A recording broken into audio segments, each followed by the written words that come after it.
been too far off, Nope. but not close to the winners. You're talking about Rosie Lemon, are you? Rosie Lemon, yes, sir. You, that Shalandra. is number 8. No, The that 20 is. to 1. You know what? That would not be out of place winning this. It would. You know, it's one of those horses where afterwards, when you're scratching your head, you actually look back and say, "But no, it had a chance Of to." course. What weight Absolutely. is it carrying? Nothing. 54 kilograms. That's right. The horses are loading. Yep. Thank you. Final call from you and the bipod pool, please, sir. 3, 4, 1, and 8. Those 4 should fight it out. Perhaps not in that order, but certainly if those 4 miss out on the first 2. You gone. We're all gone. Thank you very much, Cecil and Lyle. Race 1, the 4 Racing welcomes you work riders. Maiden plate over 1200. They are loading. Highfeld Storm is in. So is Asian Delight. Mizzen Sword, Mrs. Wonderful coming in. Like a Prayer stepping up. Ginger Jam, the next one to load. Ginger Jam goes in. Next up is Oklahoma Twister. Highfeld Storm slightly restless inside the stalls.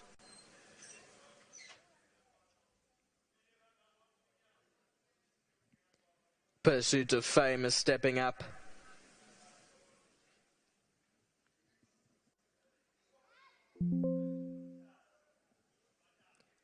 Pursuit of Fame goes in. Vet is having a look at horse number 4, which is Highfeld Storm. Was restless inside the stalls, is now subject to a vet exam. Superior was also subject to an early vet check as they got to the start. Has been past fit to run. Summer Shade still in the background as we await the news on Highfeld Storm number 4.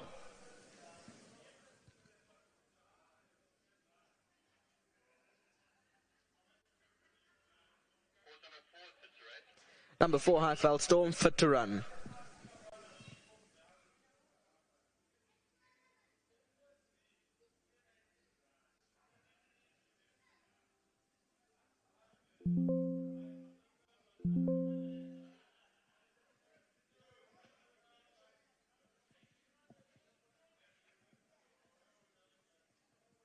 Superior's coming in.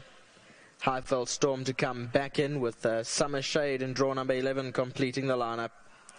Just about set to go. All in, gates are back and we are underway from the 1200 meter marker. Like a Prayer is the early leader. On the inside is Highfeld Storm going out wider in the striped cap than Oklahoma Twisters in the centre. Mrs. Wonderful is further back in the field. Ginger Jam is on the far side in the pink sleeves. Mizzen Sword is behind that. Superior's 2 off the right hand side, about 6 lengths off the leader. Then King Beijing up on the stand side, and Summer Shade is further back. Heading down towards the final 600 metres, Like a Prayer's in front. The grey leads it by about 2. Pursuit of Fame's in the centre, moving in. Further back in the field is Highfeld Storm, and they followed in behind those by Superior and Summer Shade. 400 metres left to go. In front just Like a Prayer. Highfeld Storm coming through in the middle in the white headgear. On the outside is Pursuit of Fame, and further back in the field is Oklahoma Twister. Coming down past the 250, it's Highfeld Storm in front. Down the inside is Like a Prayer. Oklahoma Twister's running on late on the outside. Highfeld Storm is in front. Oklahoma Twister quicking up extremely well on the outside, and Oklahoma Twister's going to nab them in the last strides. Second, Highfeld Storm, then Like a Prayer in third. Mizzen Sword was further back in the field.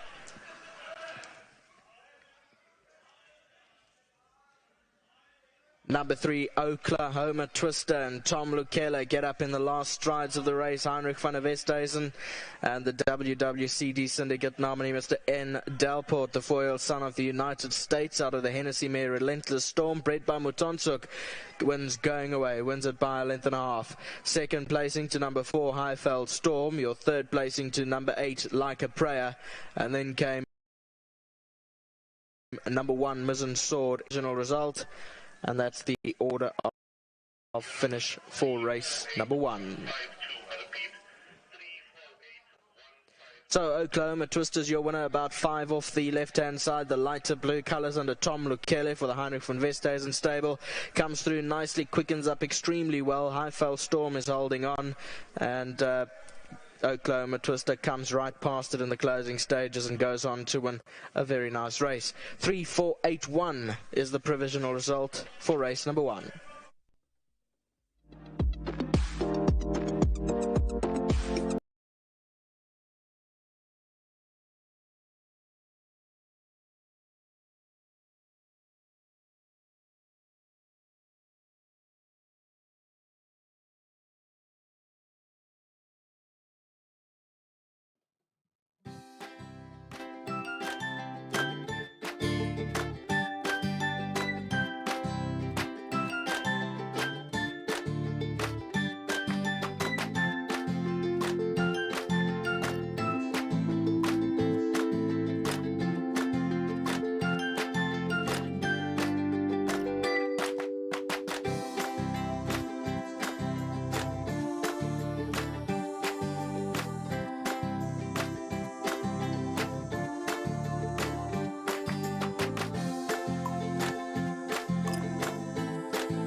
quartet 100 course he times. He called the quartet 100 times.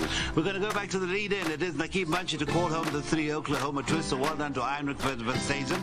And of course, that is the, as you said, WWCD. Yes. Syndicate nominee Mr. N. Dalport, and the breeder, that is Munson Suk. It is a win at the 21st time of asking.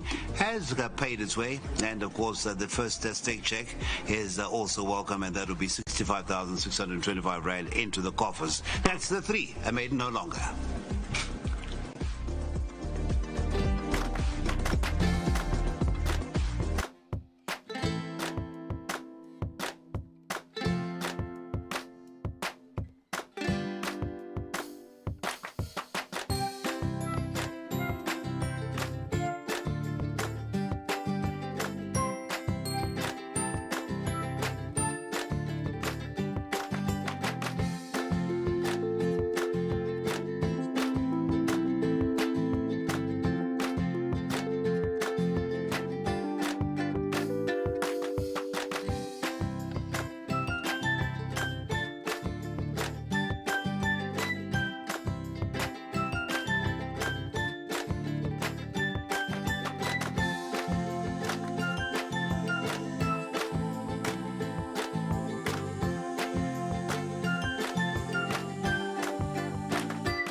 taken it Saturday, and they told me they're going to run this horse, of which it was today. So can I take my horse back? I said, yes, please.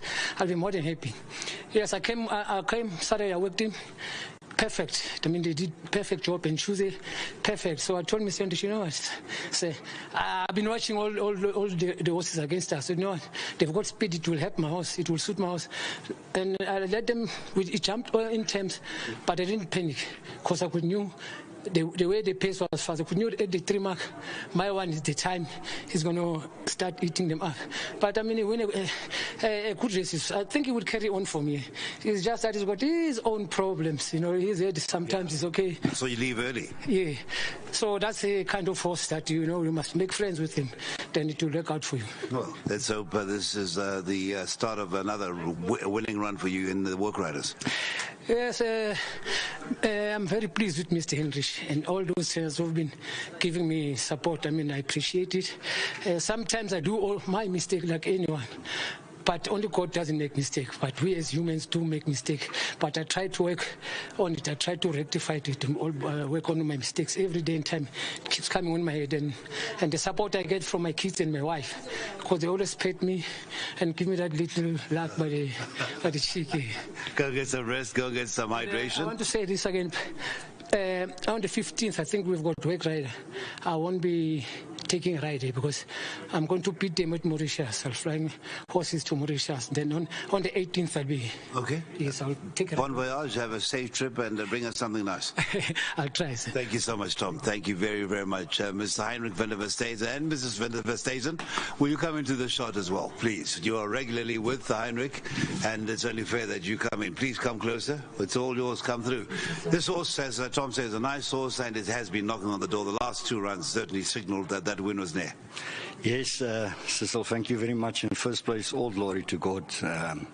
With our team, we are nothing. So, yeah, it was a build-up. His last 2 races he showed, he's coming back. And I said to Tom, you know what, the 12 is a bit sharp for him. He showed on that Vaal straight, but I'm willing to take our chances, and Tom knows him very well. So I said, Tom, come, get on. It's not time for him to get out. He's now matured. He took his own sweet time, and I'm glad for it. He got a lot of experience in the maidens, because as soon as you hit the handicaps, you must be a tough customer. Yeah. It's hard knockers in the handicaps, so I'm glad he took his time, and I think he will definitely go on from here. We certainly wish you well. And what about Jet Cat in the last? The old man, he's looking good. Last time out, he came out of a wide draw. Not that it's any of the concern. I think he needed it a bit. He came up for air the last 150. He's strip fitter. And, yeah, I won't leave him out the exotics. All right. And, ma'am, just the last word of you. The little miss is going to be upset she missed this win. Thank you very much. I'm so glad that I could have an interview with you because I heard you were retiring. It's going to be a great loss for us. Oh, thank you. I was told to come and to say winner, chicken dinner syndicate. Thank you for the guys for supporting us. Winner, chicken dinner. Yeah, they were having a fun time picking the name, and we've really appreciated, them in our stables and all their patience and support. And then I also have to give a shout out to the Boom Boom Boys from HW Racing, as well as from Winner Chicken. Was there. Wish you a very good afternoon ahead, and hopefully we'll do the same at the end of the racing, the last race. Thank you. Just a big thank you to my staff, my son, putting a lot of hard work in, my daughter Rochelle, Nathan. These children of mine are putting really a lot of effort and time and support into our stable, and just a big thank you to them and to each and every owner in our stable. We really do appreciate the support. Win a chicken dinner. This is a check for them courtesy of the ROA, and it's a full 15,000 Rand bonus for their win in race number 1. So after winning stake checks regularly and winning the first stake of just under or just above 69,000, there's also the 15,000. Thank you very, very much. Thank you, Horse Racing Association. Thank you. Thank you very much. That is rather lengthy, but it was worth taking in. It is Tom Lekela and Heinrich van der Verstegen teaming up with the syndicate. Win a chicken dinner. WWCD is the name of the syndicate.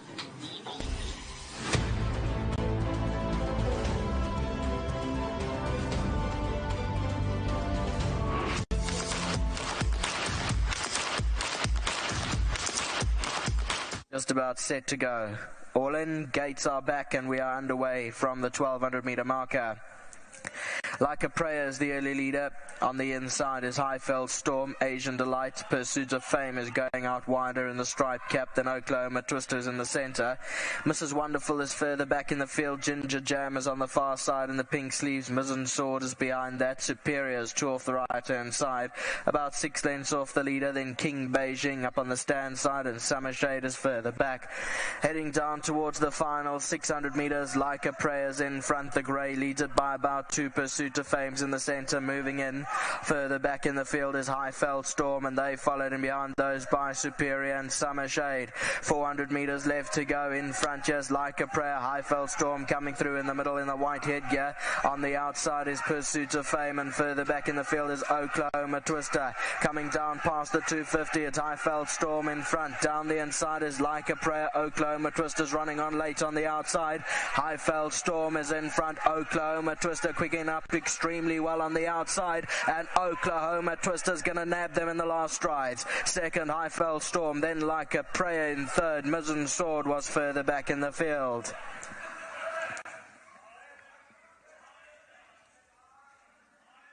Number 3, Oklahoma Twister, and Tom Lukela get up in the last strides of the race. Heinrich van der Westhuizen and the WWCD syndicate nominee, Mr. N. Delport, the foil son of the United States, out of the Hennessy mare Relentless Storm, bred by Mutonsuk, wins Going Away, wins it by a length and a half. Second placing to number 4, Highfeld Storm. Your third placing to number 8, Like a Prayer. And then came number 1, Mizzen Sword in fourth position. 3, 4, 8, 1, the provisional result. And that's the order of finish for race number 1.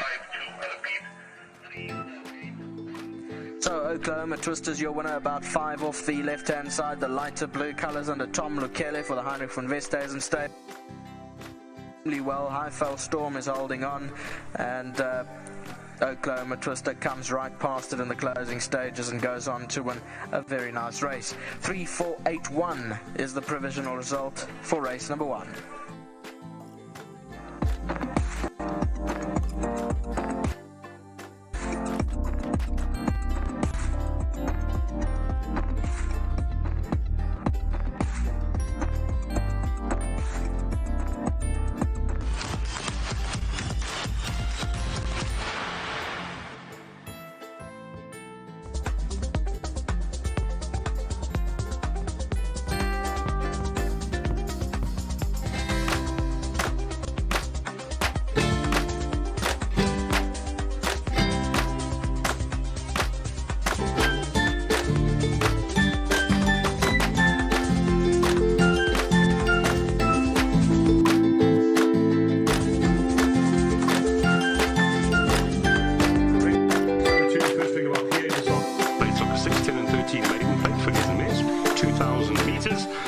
Number 6, Q4 Love. 6 runners, all of them almost in the parade ring, and we're going to start off with number 1, Spirit in the Wind. Pilasandi and Chloe takes the ride for Chris Jonker. Is held by Instant Attraction on that last run. Has had 11 runs with no places. It's a small field. I think it's going to be quite tricky for this horse to be a top 3, but maybe a 4th or so. Yeah, 3 lengths separate the two from that last run behind Tadoku, who seems to be set for a useful career, because ran a decent post-maiden run. I think ran second, if I'm not mistaken, to Sovereign Call. I think it did. I think it was Sovereign Call. So half decent individual. Could be wrong there. Yeah, but I know it ran a very good second. Needs a little bit more spirit in the wind. Same can be said about number 2, Past the Pattern. Chris Jonker as well. Nathan Klink has run some decent races, but just out of form at the moment and going way up in trip. Indeed. And of course, Chris's horses often turn up in the quartets to make your quartet. Correct. So basically, if you are going to go wide, and if you do that could be the one. That could be the kick as far as the quartets and the dividend goes. Which won't pay much anyway. Yeah, by the way, Tadoku ran second to Oh My Gucci Girl. Oh My Gucci Girl. Yeah. She's everything. Number 3, Daughter of Erupt, Paul Matchett and Muzieni. This is my first selection. I know your second selection for you. Third on after rest, 2,000 metres.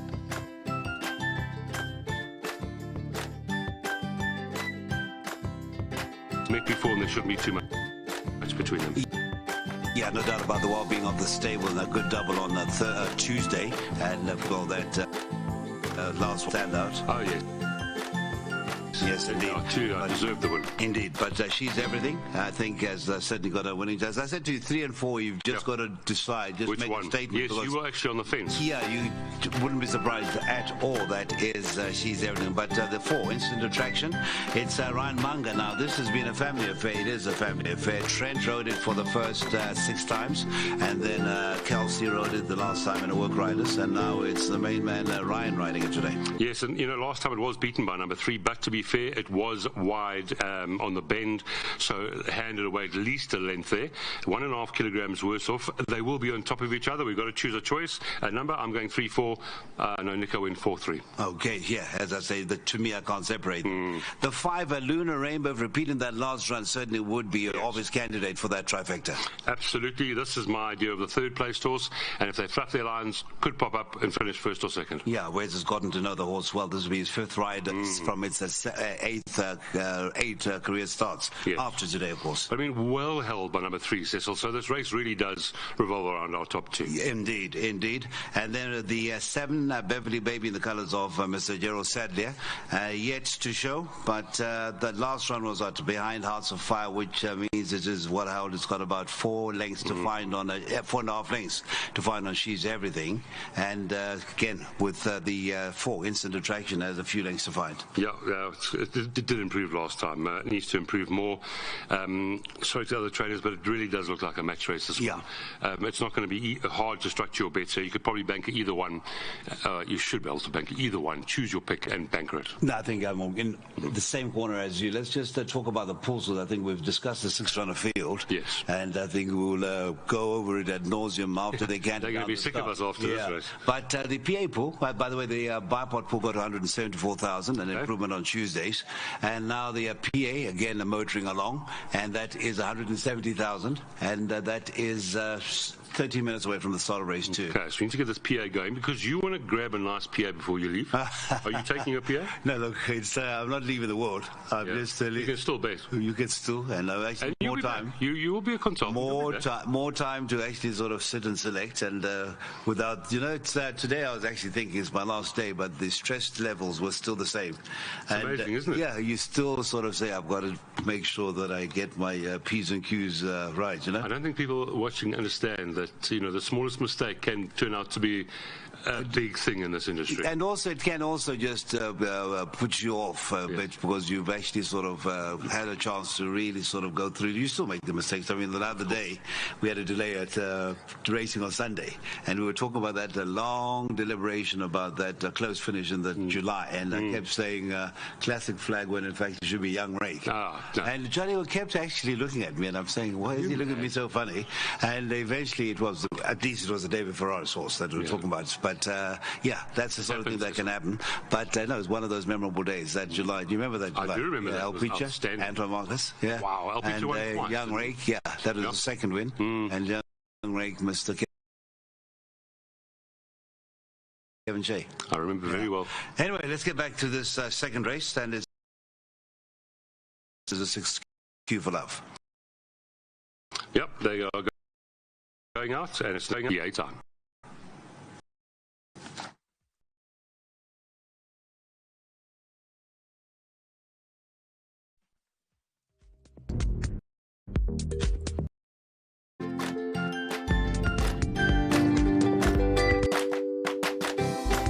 Thank you very much, Cecil. And 13 made and later, the 2,000 metres for the fillies and mares are about to step out onto the track. Is scratching number 6, Q for Love. Number 4, Instant.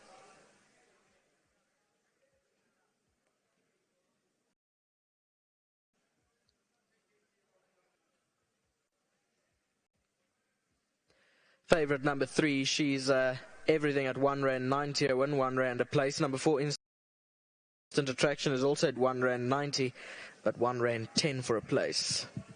5, Lunar Rainbow at R8 and R2.90, the rest in double figures with about 8 to go. 174,000. Here's number 1, Spirit in the Wind, ridden by Pelisande Mtgoli.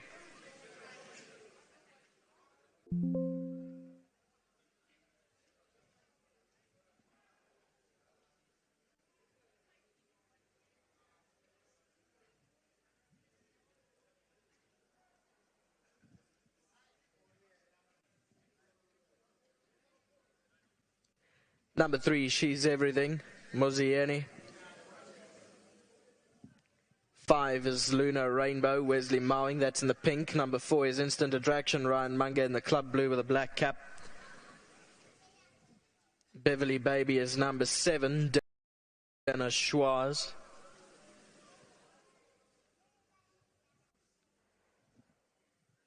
So here's number 7, Beverly Baby.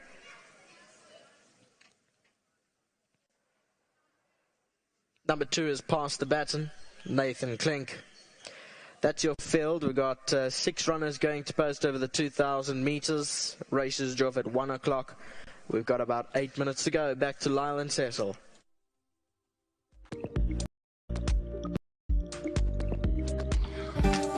All right, so it is race number 2, the counterpart in progress, and we're looking at co-favorites, as was our discussion on the tote right now, both paying the 190 the win. As far as the 1 to the other, the 2 Pass the Baton is paying the 35 rand 70 the win, and then you've got the 6 Q for the scratch, the 5 rather, Lunar Rainbow, 8 rand the win. Beverly Baby, 34 and 80 the win. Okay. Right, the PA pool, they've gone up to 184th. Interesting PA. There is 8 minutes ago. There are 8 minutes ago. I'm going to ask Nico, because he was in the parade ring. Nico, can you give us 1 or 2 horses that look good? Just the 2 favorites, 3 and 4. Okay, 3 and 4.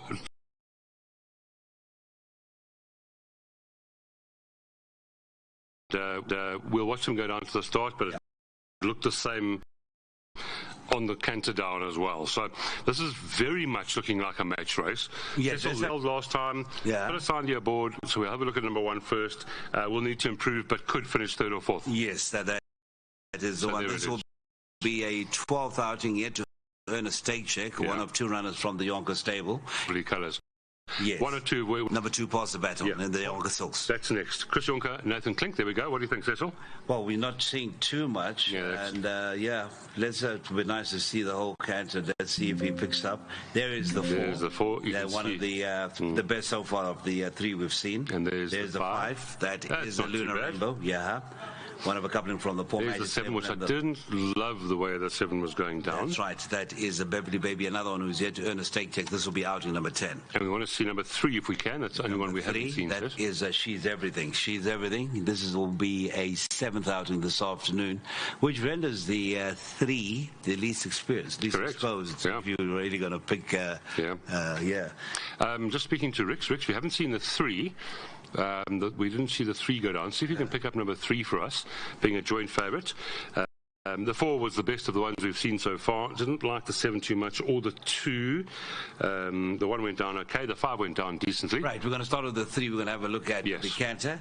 All right, and still the tote can't separate them. They're now both paying 2 rand the win. Just like us, they can't separate them. Okay, there is the 3, and those are the Spong Silks. That is going down to the starter with Muzi, who's also of a double on Tuesday. Yeah, he won the last race last night as well. Said.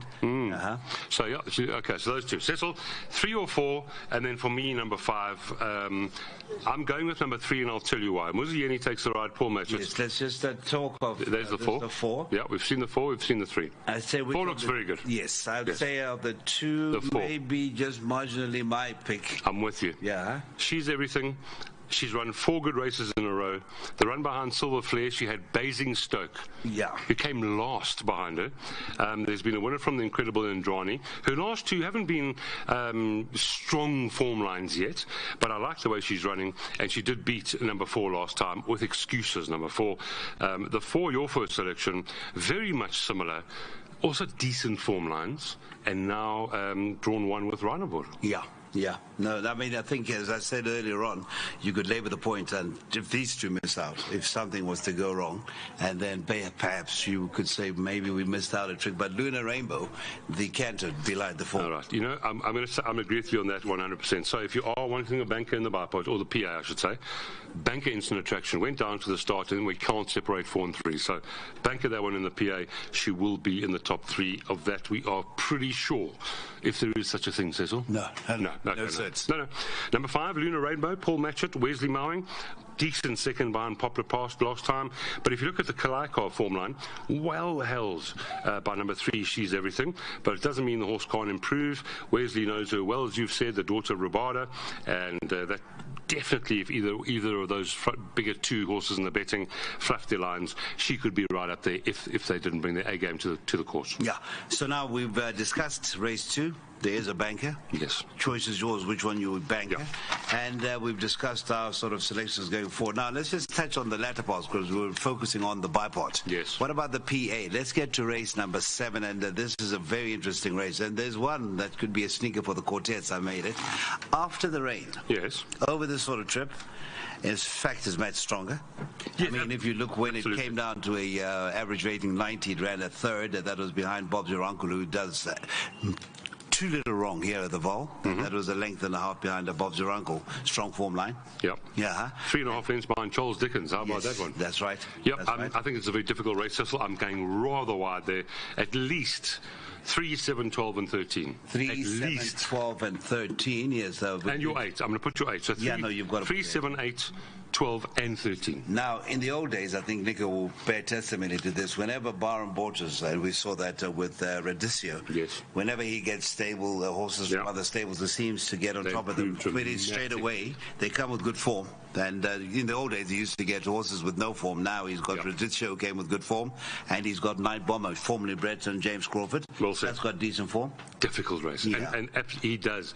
He gets cripples to improve. He gets all sorts of horses to improve. And like you said, this is a horse with form. Yeah. What can you do with this one? Yeah. Tough race, Cecil. Right. I'm expecting Bronwell Tobias to earn a stake check in either races 7 and 8. He's got Danilo Danilovic, who on the stay is very, very capable. Yep. And is coming down in those ratings, but still has to show a bit more before we can actually go with confidence. And then the one I liked at the back, Smith and Wesson, but I got to respect the money for Candace's horse. It has been pouring in. You must take a double because those 2 are very good prices. Yes, indeed. Those 2. Smith and Wesson, Var Park, in the ether, Captain Efficient, Lonely as a Cloud, Tiger Storm. I'm leaning towards the mare, number 7 in the ether. And Nico's leaning towards the gelded 2 Vaal Park. And Pierre gets a tune out of this horse. 2 rides for a win and a third. I didn't like the draws, obviously going to suit Pierce. So, Pierce tried him on his day. Sure. Gavin has picked up, by the way, just for those who don't know, they're deputizing for Trent Mayo on the 3. Tiger Storm, that is Gavin Arena. They are starting to load a small field of 6, so they shouldn't be too long before they send back from the 2,000-meter mark. Thank you very much, Cecil and Lyle. Loading up instant attraction. Beverly Baby, Lunar Rainbow will be the next one with She's Everything in behind. Lunar Rainbow going forwards. She's Everything, Spirit in the Wind, and Past the Baton the last couple.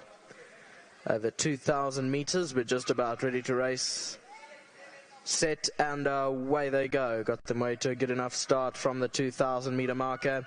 Along the inside, Instant Attraction is the early leader. She's Everything in the pink cap in the center, pushing forward. On the wide outside is Past the Bat, and then Spirit in the Wind in the multicolored silks is a little bit headstrong in the center. Further back in the field behind those is Lunar Rainbow, and Beverly Baby is the trailer, around 5 lengths off the leader. It's Past the Bat, and that's now gone off to show the way, still racing quite wide. Is Past the Baton, has now come to the fence now, but leads by a length. Racing in second, She's Everything, Instant Attraction. Third at the rail, the black cap with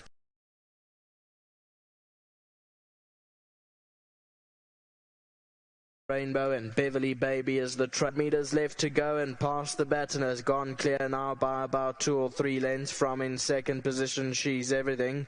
Spirit in the Wind has raced up into third, then in blue with a black cap, then Lunar Rainbow further back, and Beverly Baby is still the trailer. Coming down the straight now, 1,000 meters left to run, and out in front is still Past the baton, led them in by about 2 or 3 lengths. On the outside, Spirit in the Wind sneak. She's everything's down the inside on a tight rein. Then came Instant Attraction. They're back in the field. Coming, She's Everything to off the left-hand side is moving in nicely.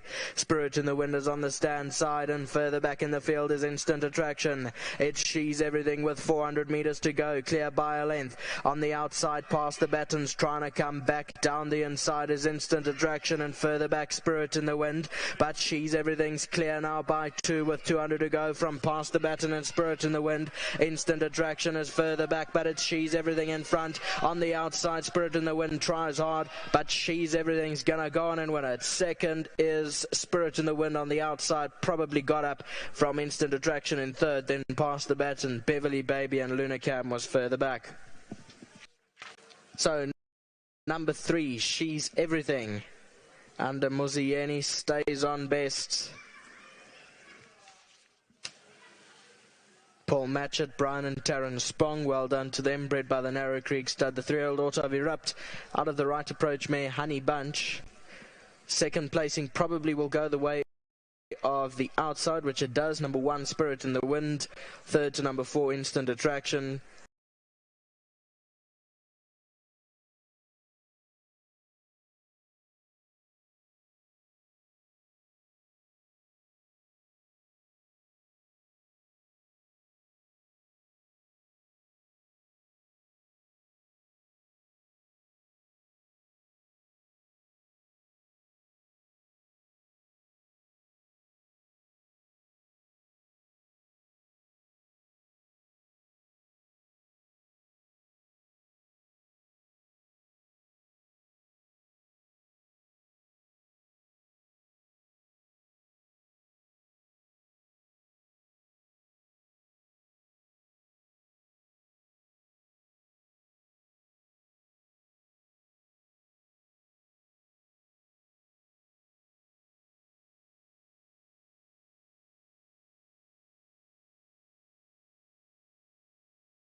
Surprised the other one didn't run. Yeah, 3. That wins the maiden at the 7th time of asking.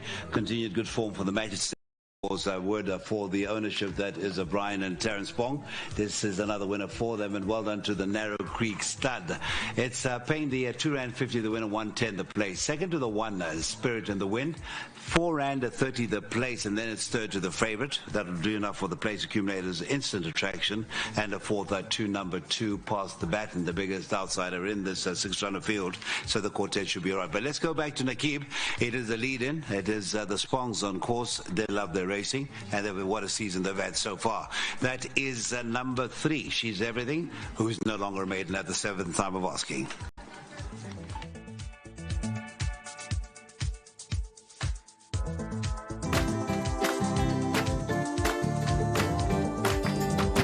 Coming into the winners enclosure, number 3, She's Everything, the 3-year-old daughter of Erupt, out of the right approach mare Honey Bunch, bred by the Narrow Creek stud.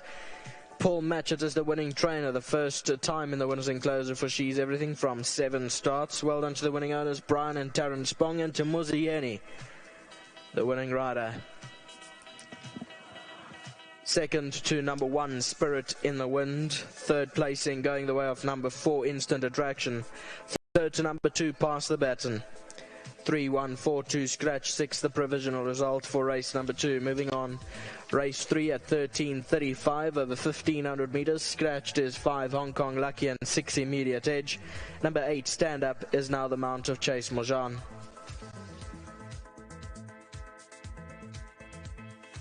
She's Everything with 400 meters to go, clear by a length. On the outside, past the batons, trying to come back down the inside is Instant Attraction, and further back Spirit in the Wind.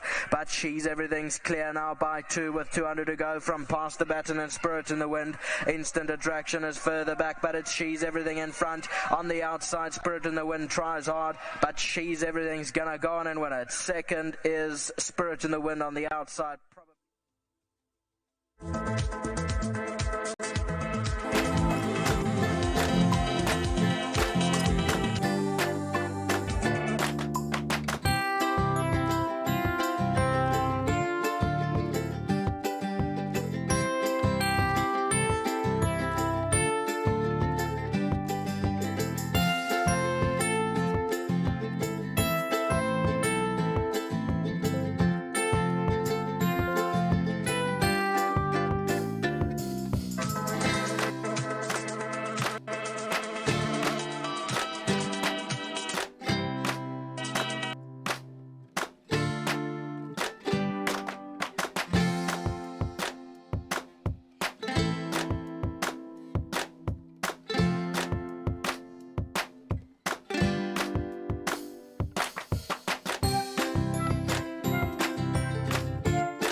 He ride this horse very well. Last time she ran second. Again now she was deserved to win this race.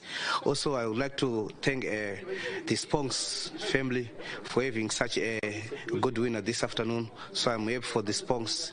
Also, I'd like to thank Mr. Pomachet for having such a nice winner.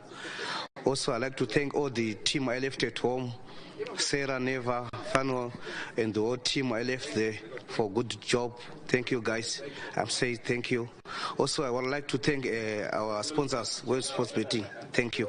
Well done, Jenna. Thank you very much. Thank you. There we go. That's Silas's R1,500. Compliments of World Sports Betting.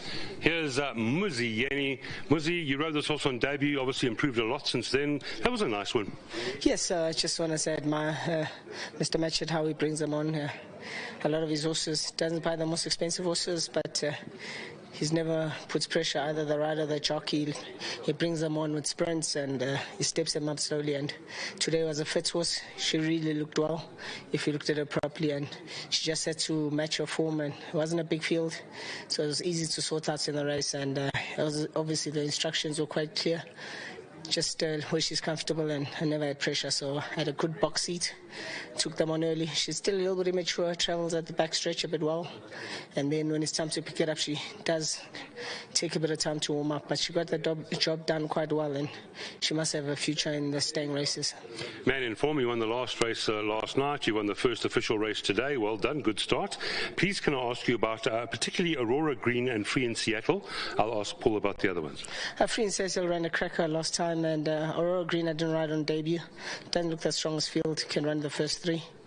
Adam, I spoke to Adam this morning. He says he expects a first three run, but he is concerned that she might be very green. Still.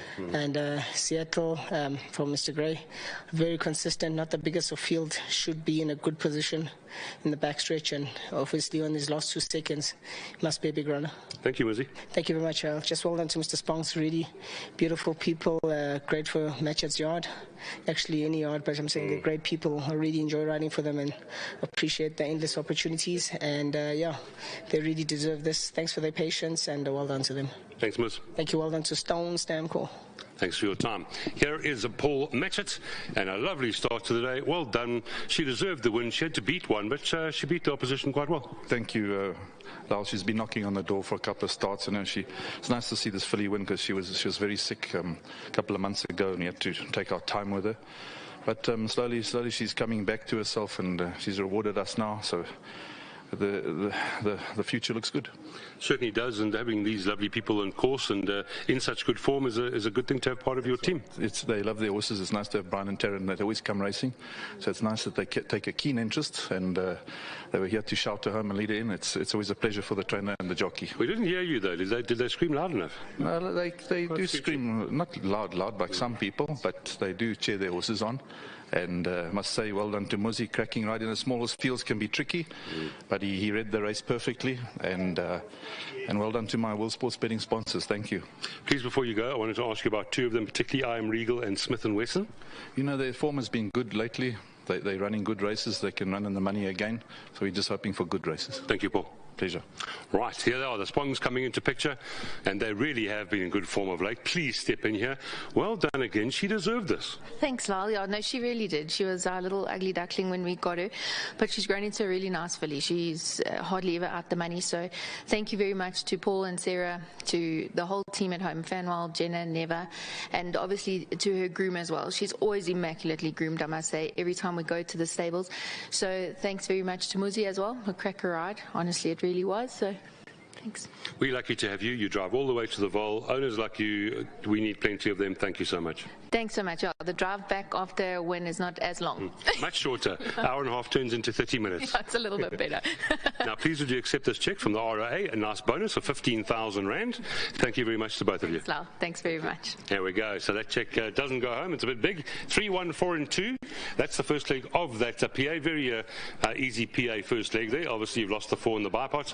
Race 3, pick 6, coming up next.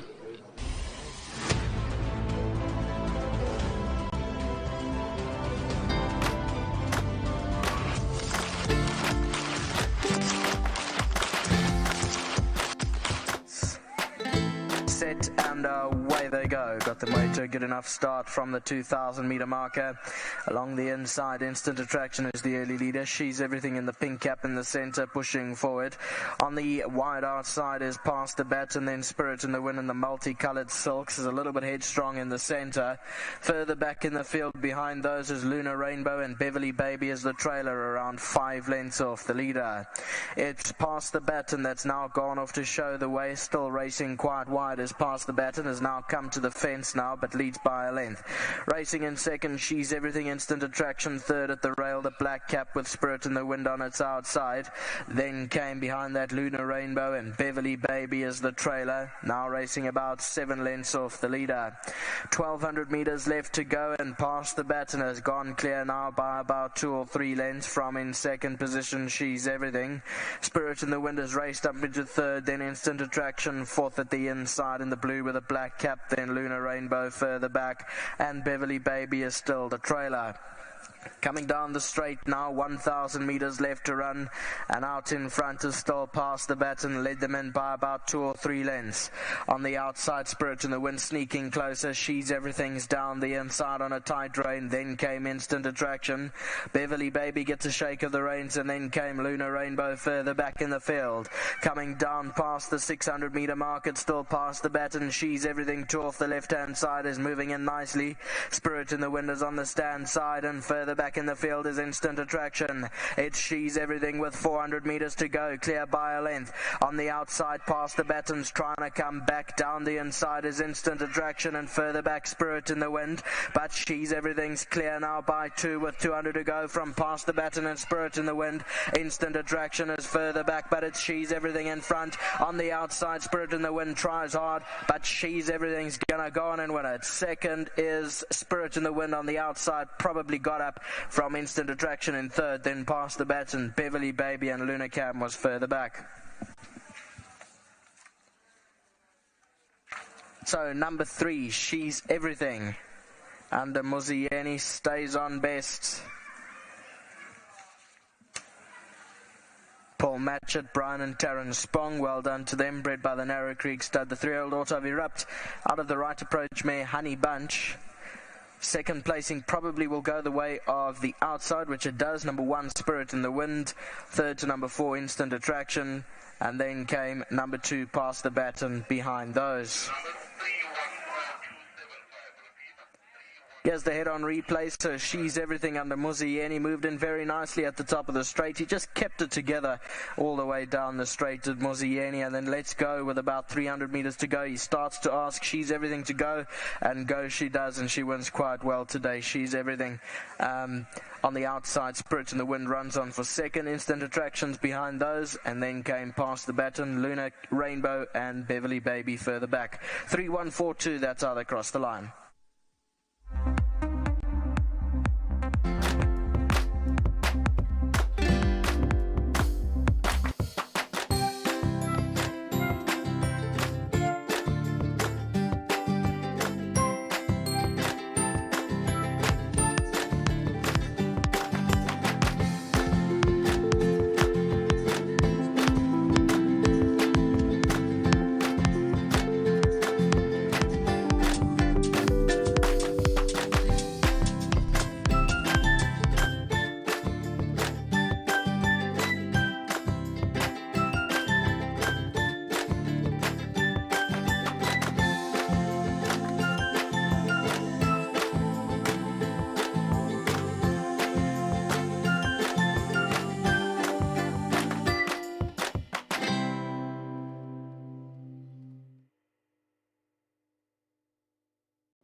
St. John Grey. Okay, we're going to go to number 1, who, by the way, has gone down as an early runner, so going down early.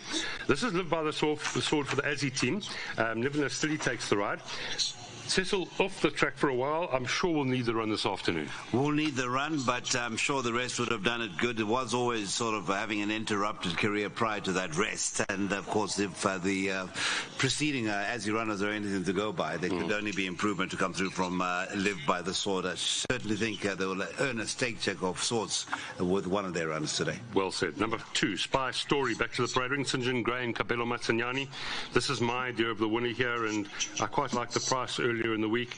You know, it's not going to Hollywood, but this is the, maybe, you know, I think it was you said to me, St. John places his horse very well. No, definitely. I mean, that is something that we've all come to accept and sometimes regret at our own peril, because you tend to discard horses. But this is a horse that is knocking on the door and has been a regular earner. How many stake checks? From 17 runs, 8 stake checks, 9 rather.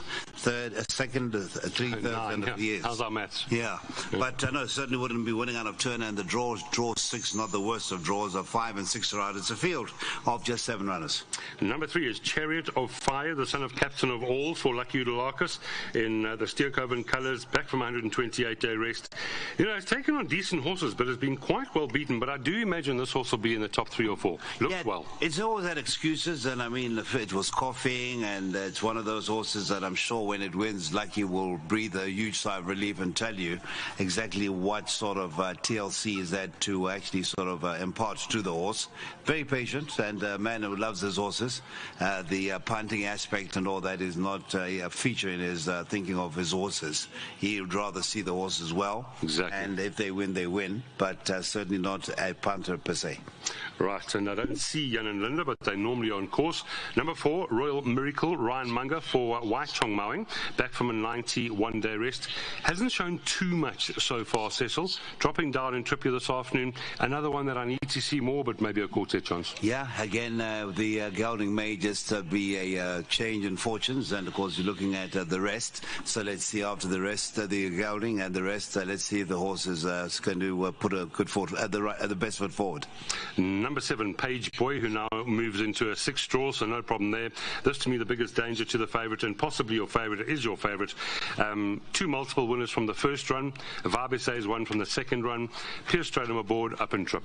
Must be a player. Well, that Vibe SA form line we saw franked by the winner of race 1. That was Oklahoma Twister, who was just in front of Page Boy. To be fair to Page Boy, was only having a second career outing, whilst Twister on that occasion was having a 19th career run. So basically there can only be but improvement from the 7 Page Boy, and good to see Sean is on course, and of course he's always here with he's always on course. Yeah, and so it's actually good to see. So that is Page Boy, and slow again last time out, they said, and once losing that length, never really in it. Sean also knows how to place his horses. Number 8, Stand Up, back from a 76-day rest. Nothing as yet. Up and trip, Chase Mojan takes the ride. Chase Mojan indeed takes the ride. I saw Erica and Chase obviously discussing the race and how they can get some sort of improvement or a tune out of this 3-year-old son of Karari. And the final one, he has number 9, the Ultimate King for Tony Peter. Gavin Arena notably taking the ride. Back from a rest. Will need more, but just could be the one that improves the most. Yes, beaten by a decent sort. That was a one more star. Our friend DJ Jazzy D involved in the partnership there, Sean Terry charge, and the actually would seem to need a further 16 to 2,000 was the winning distances of the mother, and that is Fayrouz. And I think we can only see that improvement. Well said. That is race number 3, pick 6 time. Get your pick 6s on.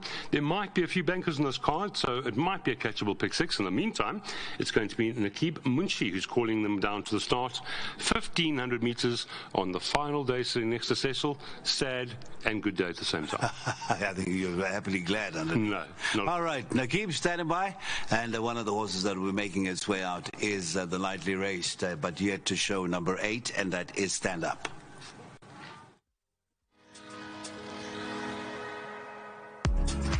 Thank you very much, Cecil and Lyle. Runners for race 3, the www.tab4racing.com maiden plate. Over 1,500 metres stepping out, scratched off 5 Hong Kong Lucky, 6 Immediate Edge. Number 1 Live by the Sword has gone down early with Apprentice Nirvana Stilly with a 2.5 claim.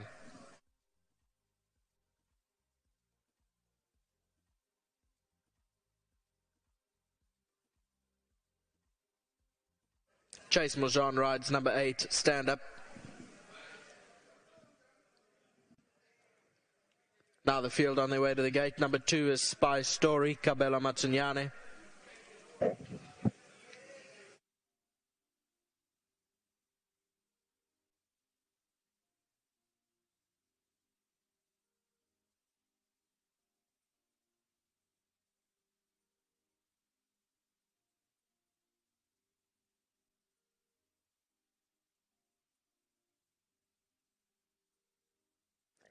Number 4, Royal Miracle, Ryan Munga.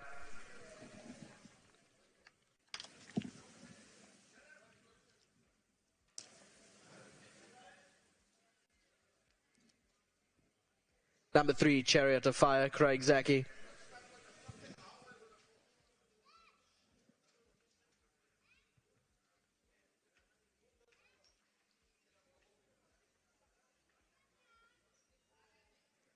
Eight is Stand Up, Chase Muljan.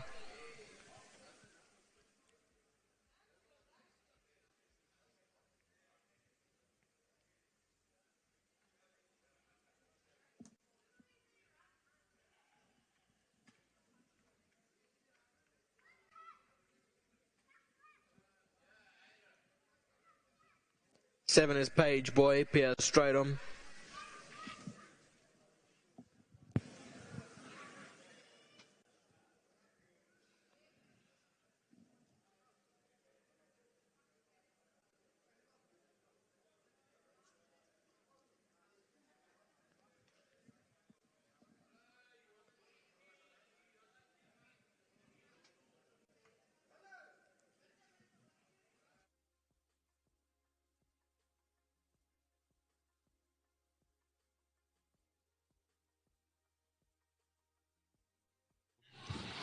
Right, so here we go. Race number 3, www.tab4racing.com, maiden plate, over the 1500. First leg of our pick 6. You can take out number 5, Hong Kong Lucky, and number 6, Immediate Edge, both scratched. And Chase Muljan rides number 8, Stand Up. So 7 runners here, first leg of the pick 6. Your current betting has number 7, Page Boy at 22-10. The 2, Spy Story, 5-2. 9-2, the 9, the Ultimate King. It was probably my pick in the parade ring. And then the 3, Chariot of Fire, 11-2. 16-1 and better by those, Cecil. Yeah, I'm just waiting for this to kick in and give us the latest update on our pools and what we got to as far as the place accumulator goes. But this is one of those races where Spy Story, okay, you could say that you won't bank it because it has had many chances and there are a few unexposed, like your pick at the parade ring, the Ultimate King, and Piers Mount, the 7, Page Boy. They are open to a lot of improvement, and as we said, Sean is here. I'm sure he's looking for further progress. Yeah, well said. I think you can bank the 2. Obviously, I've banked in all the PAs and bipods. Pick 6, you can add in the 7 and the 9 if you so wish. And Chariot of Fire. And Chariot of Fire as well. Number 2, Spy Story, like you said, been around, had a few chances. Cabello rides again. In this sort of race, I think he's got an undeniable chance, even though it's his 18th run. I think he'll be right there, as we've both said. Yeah. I want to get your opinion about number 9, because it really caught my eye. Ricky, can we see number 9 on the way down to the start, the Ultimate King? Son of Vercingetorix, Gavin Larena aboard. Obviously finished nowhere on debut. Closer to last than first. Okay, we haven't actually got that at the moment. Okay, we're trying to find it. Let me just have a look at this here. And it certainly hasn't been scratched as well. No, it's still a runner. Very much a runner. And on the tote, definitely showing a runner. Oh, the tote favourite, talking about the tote, is the 7, now just marginally tote favourite, £2.80 the win, 140 the place from the 2. Spy Story, £2.90 the win, 230 the place. And then the 9, the Ultimate King, that is paying £5.70 the win and 260 the place. And the 2, Spy Story, the 3 rather, Chariot of Fire, £5 the win and 220 the place. Thank you. Pick 6 pool is scootering, or motoring, I think is actually more encouraging. 287,133 rand.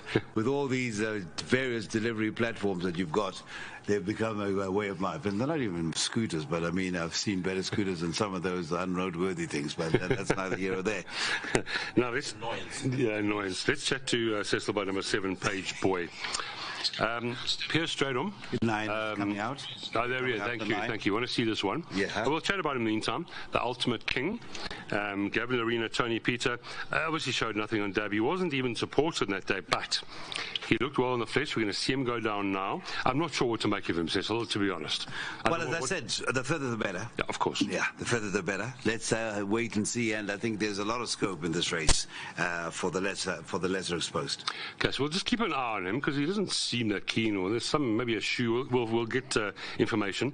Number 7, Page Boy, who is the favourite. Pierce Stradham, Sean Terry, great respect here. We chatted about Vibe SA form lines, 2 multiple winners from that Moonlight Trader form line.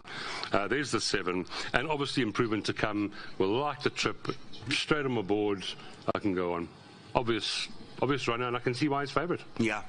No. There is a lot to like about this. Now it's co-favoritism once again. Co-favourite. Between the 2 and the 7. Same scenario playing out on the markets, as was the case in the preceding race. Favoritism now back with Page Boy once again. Yeah, I personally, I'm going to take 2 and 7 in the pick 6, and if the 3 and 9 do improve, you can't take them all.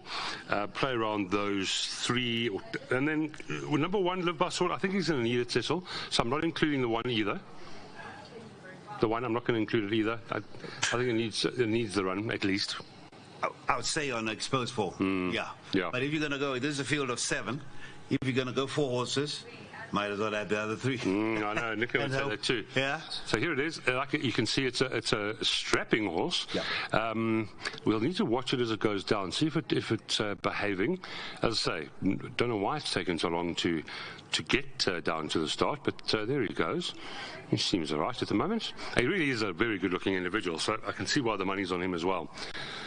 We're actually saying, Nico, myself and yourself, that it's these colours are overdue a useful one and some a run of wins. So they certainly are. They've certainly put plenty. Yes. Hopefully, it will improve. We know that. So, I think how's our pick 6, Cecil? Because pick 6 is actually going along nicely. And let's just have a look. By the way, Lewis Hamilton, when testing his Ferrari, crashed in somewhere. So this doesn't crash. No, sometime in the week. He can afford it. It's fine. All right. So that is 310,903 rand. 310,000, right. I'm going 2 and 7. Cecil, you're going to go a bit wider in your first leg, are you? I'm actually going to go a bit wider. As you say, there are places where you have to make a statement. Yeah. And as far as race number 4 is concerned, that's a case in point from a pick 6 point of view. 3, 7, and 8. Those should suffice. Yes. I mean, you've got the first time it could be anything. And I actually might throw in Ghostbuster. Yeah, you like a bit of Ghostbuster. Of course, I'm very wary of leaving Mr. Munger out. Yeah.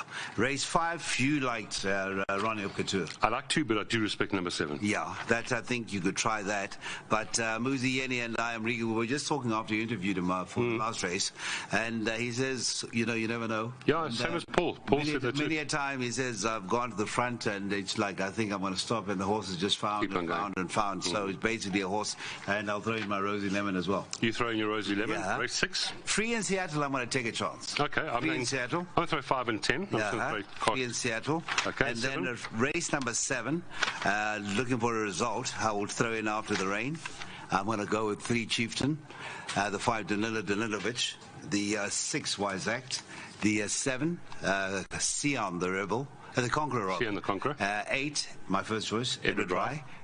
Local debutant, the 9 and Night Bomber, and the bottom weights, that is the 12 Sutherland and the 13 Fastnet Filly. No disagreeing. I'm going as wide as possible. I'll take your numbers. Final race? And the final race, I am going to go... you guys are going to be laughing at me because I'll have egg on my face. Just 2 horses, 1 and 5. I know you guys are going to add the 2 and the 7. 2, 7, 3 and 6. Okay. Yeah.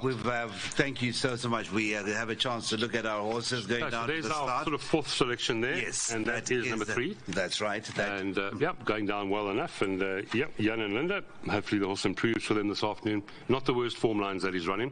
Cecil, there is number 7. 7, thank you. And that is Page Boy, and we're expecting plenty more from this one. Yes, I think Mr. Vernes hopefully didn't hear you not able to recognize the source. No, I just, without my glasses, I can't see the TV.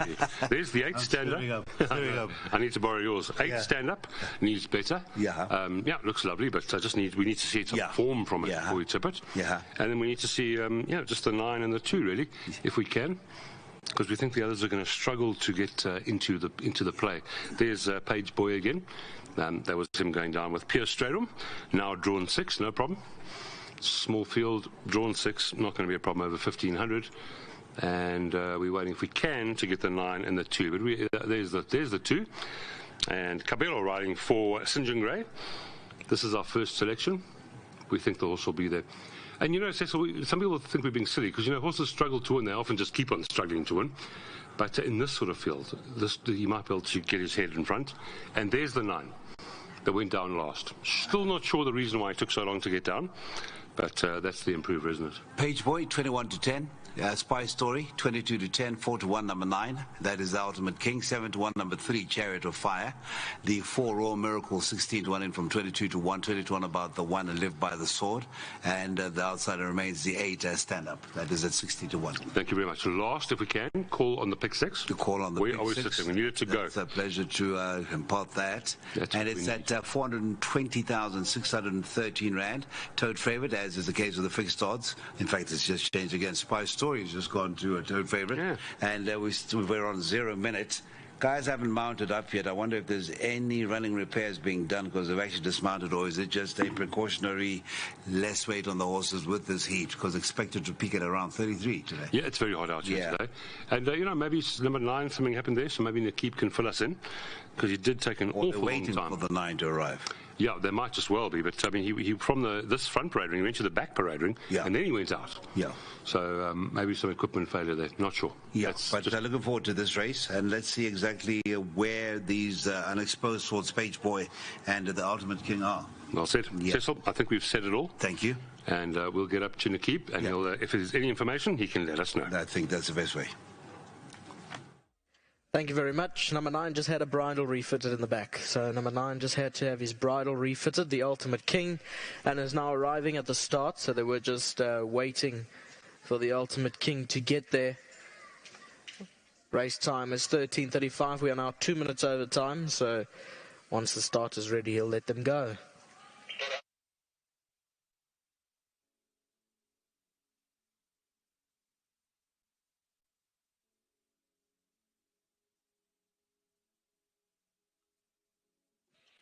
They are loading up now down at the 1500 meter marker. Starters going to send them back to the www.tab4racing.com maiden plate over 1500 meters.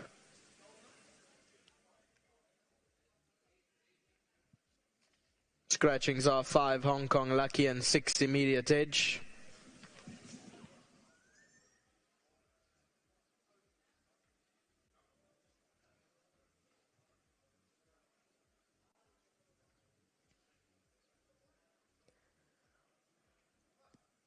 Stand Up is one of the first horses to load, going up to the gate now. Stand Up. Stand Up goes in. Royal Miracle, Spy Story. Page Boy with the Ultimate King, Chariot of Fire, and Live by the Sword, the last one. So Chariot of Fire to come forward. Stand Up just slightly restless in gate number 3. Live by the Sword coming in, completing the lineup. Set and away they go. Page Boy slightly slow away. Royal Miracle on the left-hand side began well. Spy Stories going past it though to take over the lead. Chariot of Fire sits in third. 2 lengths away to Stand Up. The black cap, one off the rail, racing back in 4th position. Along that one's inside is the Ultimate King, and then came Page Boy and Live by the Sword as the trailer. As they make their way towards the final 1,000 meters, out in front is Spy Story. Leads the way, got it by about 2 lengths. Royal Miracles along the inside in second. Then came Chariot of Fire in the yellow colours, one off the fence, then the Ultimate King. Further back in the field is Stand Up. Page Boys behind those, one from last, and Live by the Sword as the trailer. 700 meters left to go, and Spy Story still leads the way by about 2 lengths from Royal Miracle. Chariot of Fire on the outside is Stand Up, and then came the Ultimate King on the far side in the pink sleeves, and Page Boy is further back. 400 meters to go. Spy Story still in front. Chariot of Fire, the Ultimate King's down the center of the track. Page Boy is on the stand side looking to get going, and on the far side Royal Miracle. 200 to go. In front is Spy Story. Chariot of Fire's hot on his heels though. go. Then came Royal Miracle, the Ultimate King is further back, but it's Spy Story and Chariot of Fire into the closing stages. Chariot of Fire though pulls away, and Chariot of Fire won it. Spy Story second, the Ultimate King third, and then came Royal Miracle, Page Boy, Live by the Sword and Stand Up.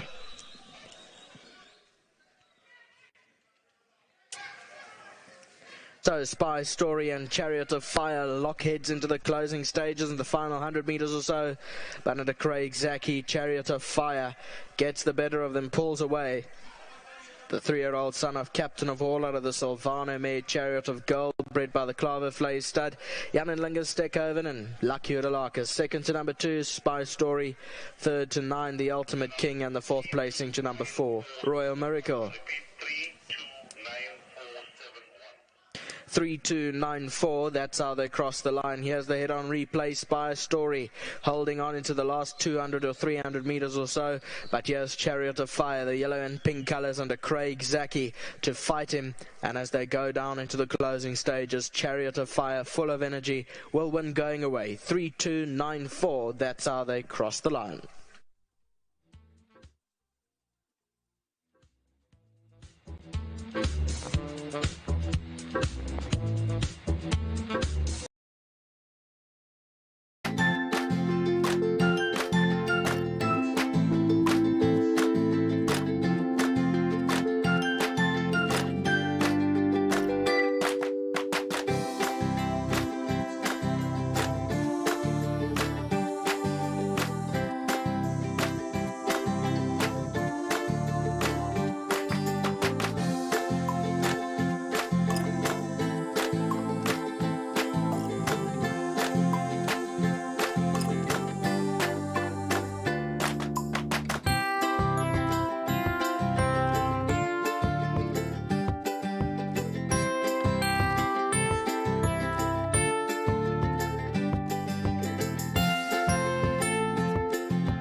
To the outside of that stage, going to give the quartet a little bit of a boost, although it was only paying the 13.40 the win and 4.30 the place, so maybe quietly fancy to run a decent race. But they're coming back now, and it's Nakib just about to take a break after the call to the first 3 races. It's over to you, Nakib.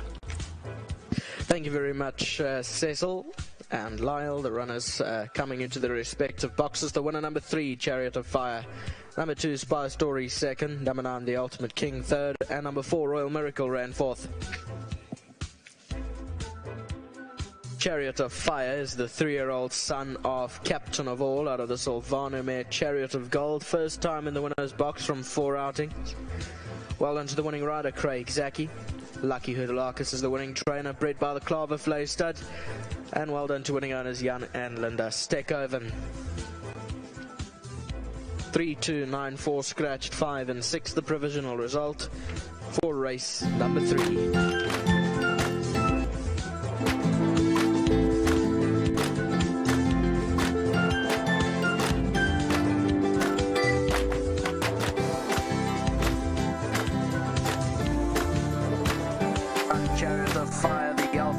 Down the centre of the track, Page Boy is on the stand side looking to get going, and on the far side Royal Miracle. 200 to go. In front is Spy Story. Chariot of Fire's hot on his heels though. Then came Royal Miracle. The Ultimate King is further back, but it's Spy Story and Chariot of Fire into the closing stages. Chariot of Fire though pulls away, and Chariot of Fire won it. Spy Story second, the Ultimate King third, and then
then they get a bit of a suspension from racing. And I mean, his first run was incredible. We really thought he'd win his second or third start, and look, unfortunately he played his third start, and lucky's given him all the time in the world. And I think it's done in the world of good. He felt like a different horse out there. He's matured, he's strengthened, and he just feels like he's going to progress a lot. As far as the rest of your day is concerned, can we follow you at all? Yeah, competitive. Yeah. I really did like this horse today. I thought he was my best. I think I got half a chance for Mr. Terry in the next. Throughout my rides, definite place chances, Cecil. And I'd like to be here again, so I'll try and make it. And we all know that you're going out there trying. Yeah, always going out there trying. All credit to Lucky and the yard. They've done an incredible job with this horse. He looked phenomenal out there today. Well done to Jan and Linda. Hopefully they're watching. And to my sponsors, Maritz van Team Boschdrift. And if I'm not here again, Tess, wish you all the best going forward. It's been an absolute pleasure. Thank you. Working and being with you, and wish you all the best. Thank you very much. Thank you. Right, Mr. Udalakis. It seems like we've gone full circle. First person I met and became friends with was you. You were at the tail end of your career. You were on crutches, and typical Lucky, it wasn't hello Cecil, but it was something that you can't say on national TV. As a China. No, I wish it was that. That would have been a bit more friendlier, but it's been a long journey, and it's just been a pleasure to see your stable go from strength to strength. Yeah, no, thanks. We've come a long way. We've been to some sad moments, and yeah, it is. I do have your number. I'll give you a call maybe later tonight. I want some pointers on how I can retire so young as well. Then I can maybe send the guys an email and just tell them, listen, I'm going to work for racing. I'll rather come and do interviews here than go through all that. And yeah, maybe in a few years I can retire myself. The chirping never ceases. But I was saying to Lyle in the preview, you're a man who doesn't rush horses. If it's not ready, if the horse is not ready, it needs time, you'll always give the horse a time. Yeah, no, sure. If you're allowed to, you can do it. And I believe, wait for the horse. You can't go with the horse, not your agenda. So, yeah. So back to this horse, he showed us a lot as a young horse. Well, he was a progressive horse. We even bought his sister. He was showing so well. His first start was very promising, and then his second start, I really thought he would win, and boom, he ran last, and I thought, what on earth happened? And boom, he bled. So we thought, okay, we brought him back again. We tried again, and he bled properly. And as you can see, he got suspended and all that. So he's had the time to recover. I wasn't sure, was it because of that time of the year? The air was not like dry and whatever. But anyway, he's had the time.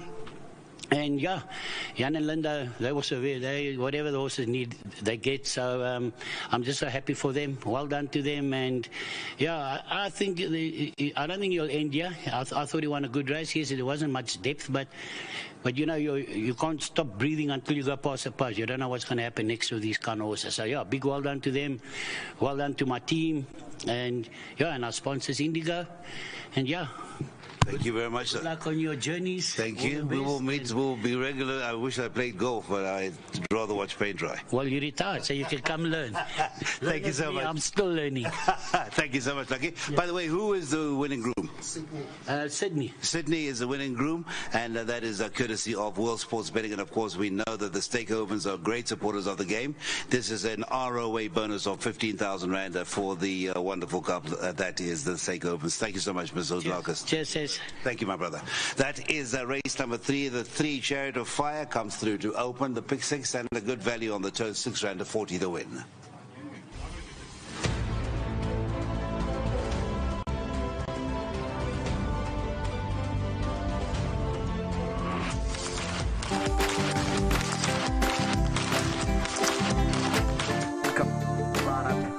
Set and away they go. Page Boy slightly slow away.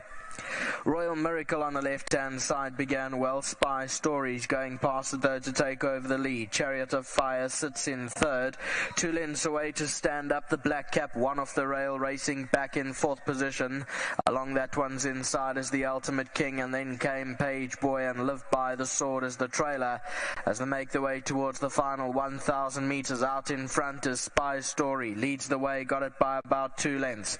Royal Miracles along the inside in second. second, then came Chariot of Fire in the yellow colours, one off the fence, then the Ultimate King. Further back in the field is Stand Up, Page Boys behind those, one from last, and Live by the Sword as the trailer. 700 metres left to go, and Spy Story still leads the way by about 2 lengths from Royal Miracle. Chariot Stand Up, and then came the Ultimate King on the far side in the pink sleeves, and Page Boy is further back. 400 metres to go. Spy Story still in front. Chariot of Fire, the Ultimate King's down the centre of the track. Page Boy is on the stand side looking to get going, and on the far side Royal Miracle. 200 to go. In front is Spy Story. Chariot of Fire's hot on his heels though. Then came Royal Miracle. The Ultimate King is further back, but it's Spy Story and Chariot of Fire into the closing stages. Chariot of Fire though pulls away, and Chariot of Fire won it. Spy Story second, the Ultimate King third, and then came Royal Miracle, Page Boy, Live by the Sword, and Stand Up.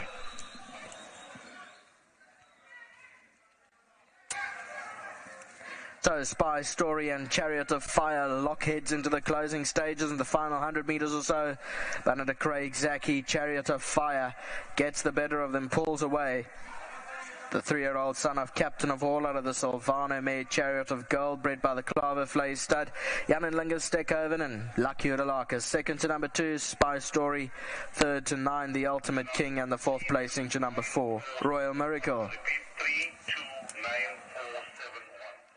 3294, that's how they cross the line. Here's the head-on replay. Spy Story holding on into the last 200 or 300 metres or so, but here's Chariot of Fire, the yellow and pink colours under Craig Zaki to fight him, and as they go down into the closing stages, Chariot of Fire, full of energy, will win going away. 3294, that's how they cross the line.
run so far, Cecil. I think you like a little bit of Ghost Runner to run a good race. Well, I'm actually saying there should be some improvement to forthcoming. It's 3 runs, and there have been excuses. Coughed the first time out, and then the next time it was again a problem. Bumped at the gates, and then the last time also bumped at the starting saw gates. So basically, it's one of those horses that, if everything goes according to plan, we should see an improved run. Well said. Yes. Number 3, 2 not in yet. Number 3 is Intro, St. John Grey, Malasedi Kajedi. Another one of those horses that's just struggling to win. 19, 20 runs today, but should be thereabouts and should find money. So could be a nice little place bet if the price is okay. And currently sitting at around 11 to 2 is number 3. Cecil, Intro, plays chance? I actually definitely say Intro in this race. There should be a feature in the closing stage. There we go. Again, it sounds like a stuck record, but I mean, the form is there. And one of those, as you say, has been battling to get that nose down first. But it's one of those races where maybe today everything falls into place. Riding is Mr. Kachedi, and he's ridden the horse once, and that was 4 runs back. And he got a second at 2.5 lengths behind the Montana Lights, who won well on that occasion. I remember watching the race. I think you were on course. Yes. Yeah, Montana Lights suddenly won like, whoa. Boom. This is a horse going through the divisions. I haven't really seen much of Montana. No, not yet. We'll That's see. the Jan Jansen van Vuren horse. That's right. Yeah, but just a quick overview whilst we await to continue with our preview. There's a first time in the race and 2 lightly raced horses. Let's see what they're doing in the betting. The 7 Aurora Green, that is the Azzy horse. That is at 28 to 10. The money has really come in for the 8 Flight Light, and that is where the real money is coming in. Lots of money coming in by the bucket loads. The first timer number 2, Matiazzo, that is in the colours of Fossentine, that is at 4 to 1. Is that an omen? David Nevenhazen walking behind his first timer, and it's 4 to 1. Then from 5 to 1 about the 3 Intro. Nibble at the Intro, 17 to 2 and better. Good looking horse, that 5, that's for sure. Yeah. And the one that's being mounted now, number 7, also looks really, really well in the parade ring. That's the 8, I think. Yeah. No, that's the 7 I looked at, but here's your current favourite, the 8. 8 with Flight Lights. You said the money's pouring on. And I spoke to Craig now. Yes. And he said he expects to go close. There we go. Maybe here again, but as you know, racing is never won on paper, so you bid me with all the best. Not taking for granted that he'll be back in the number 1 box. Yeah.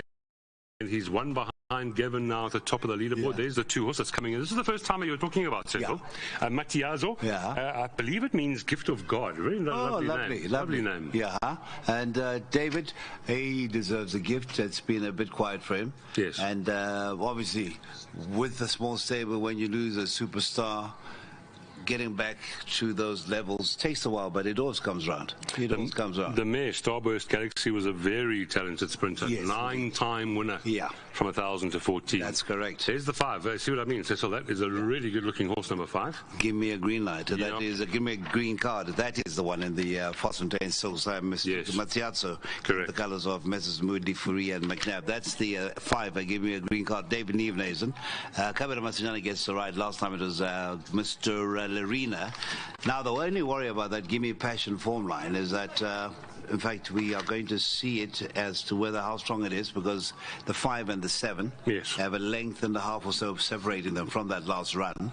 So if they're piling in on the 8, maybe the 5 has got something to come as well. Maybe that could be a bit of a roughie, so to speak, for the trifectas and quartets. Bella Boop Boop. Bella Boop Boop. Bella Boop Boop. What a lovely name. It needs more. I mean, 14 runs, only the one with the 3 places. We can go upstairs. I believe they're coming out. Nico's upstairs now. Nico Kritzialis, race number 4, jackpot time. Yep, you wouldn't miss today for the world. Runners in race 4. Going down to the start, number 1 is Ghostbuster, Ryan Munger. 3 Intros, Malasela Kachedi. St. John Grey's colours, going by with Norgay, the evergreen Norgay from the St. John Grey yard. There is 3 Intro. 1 was Ghostbuster. Race 4 starts off the first jackpot this afternoon. The Racehorse Owners Association Maiden Plate, fillies and mares over the 1,500 metres, 7.5 furlongs if you want. Going by is number 9, Precious Beauty, Caden Brewer, in the colours of Mr. Satch Mathan. 7 is Aurora Green, Muzi Yeni.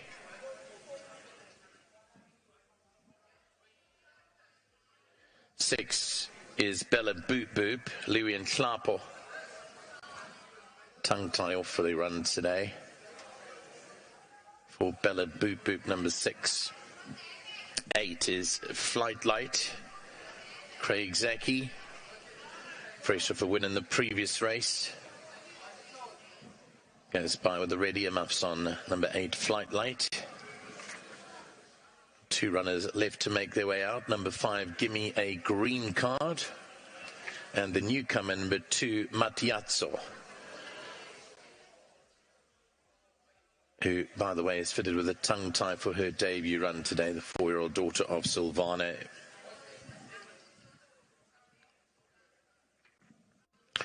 Approximately 7 minutes away from race time.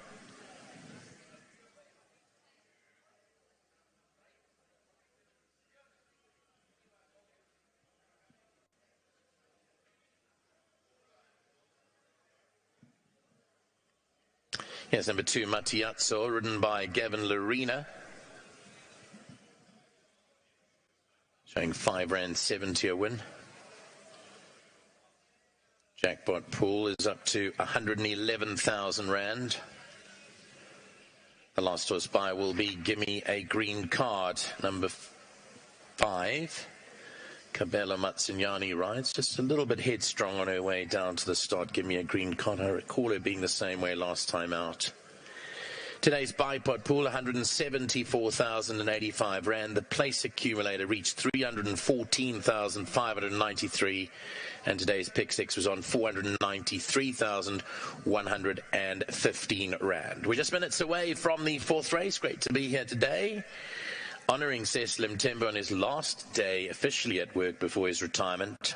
I said my piece earlier on, but it really is a watershed day in Cecil's life, and we all pay tribute to him and the many years he has spent dedicated to the sport of horse racing in South Africa. Cecil, as I said in the interview earlier on and in the insert package, enjoy your retirement, and we hope you're not completely lost to our wonderful sport.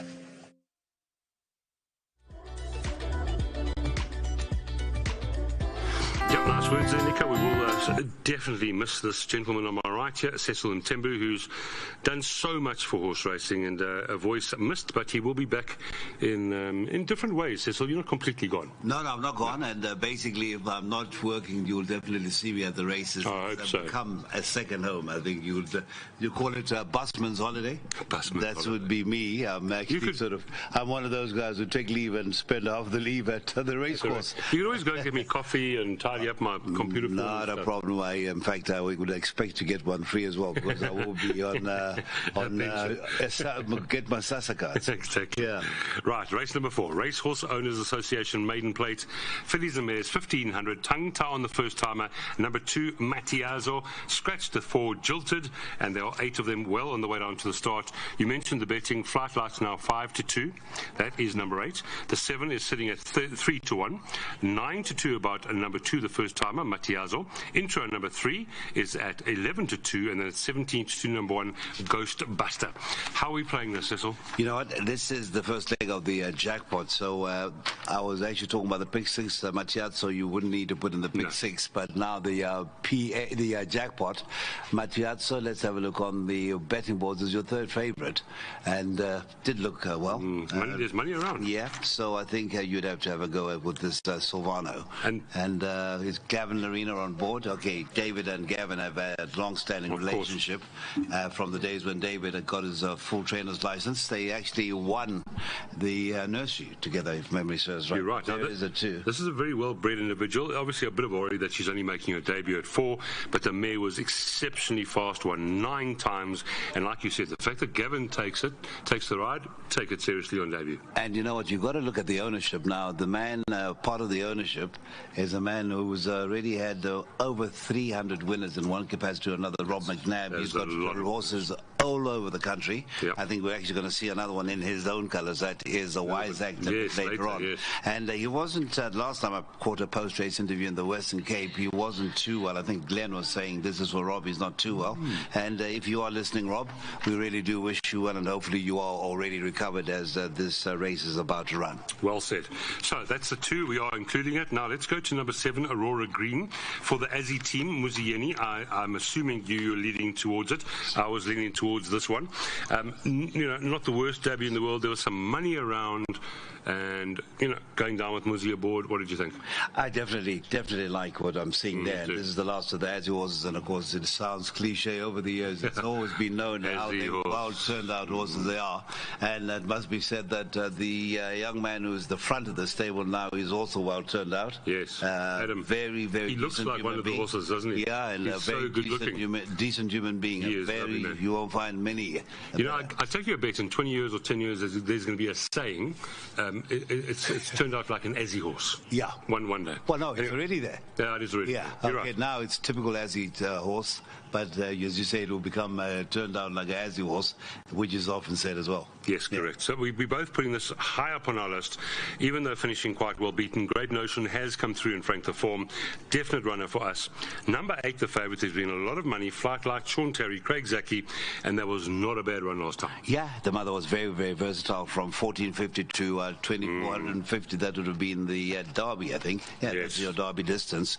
And in fact, it did win the Derby, if memory serves me right. In the colours of Mr. Chris Van Niekerk. Yes, Chris Van Niekerk. Yeah, so... Greatly missed colours to the game. Yeah. It's but memories are there, and if you go around your various offices and places where they have memorabilia from years gone by, you do pick them up.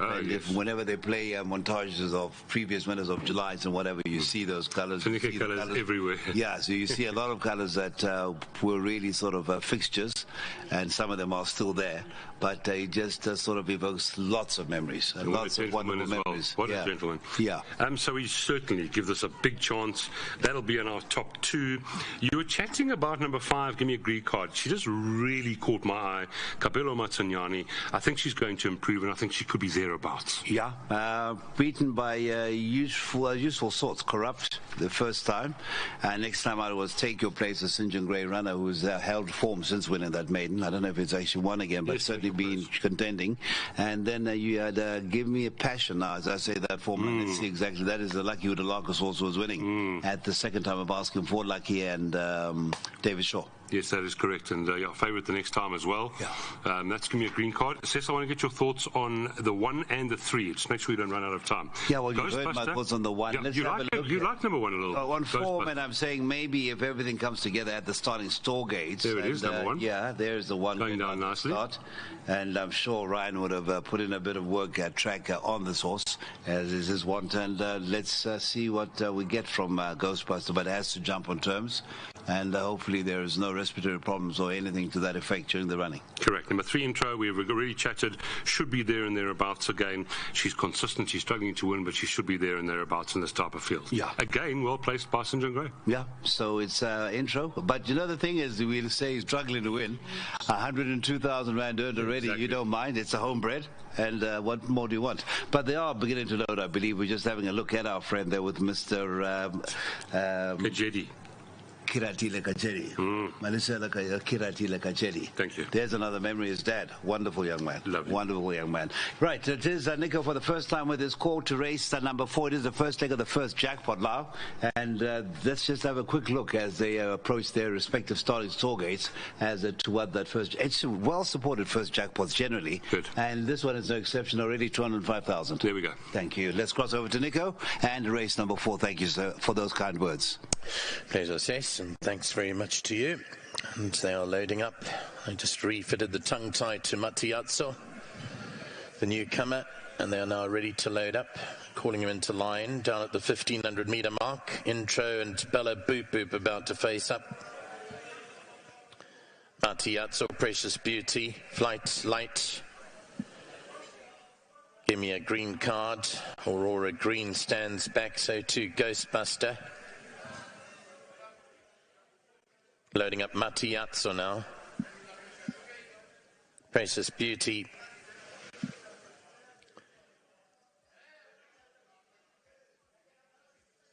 Give Me a Green Card has her back towards the gate. Precious Beauty's going in. Give Me a Green Card. Flight Light, Aurora Green. Ghostbuster.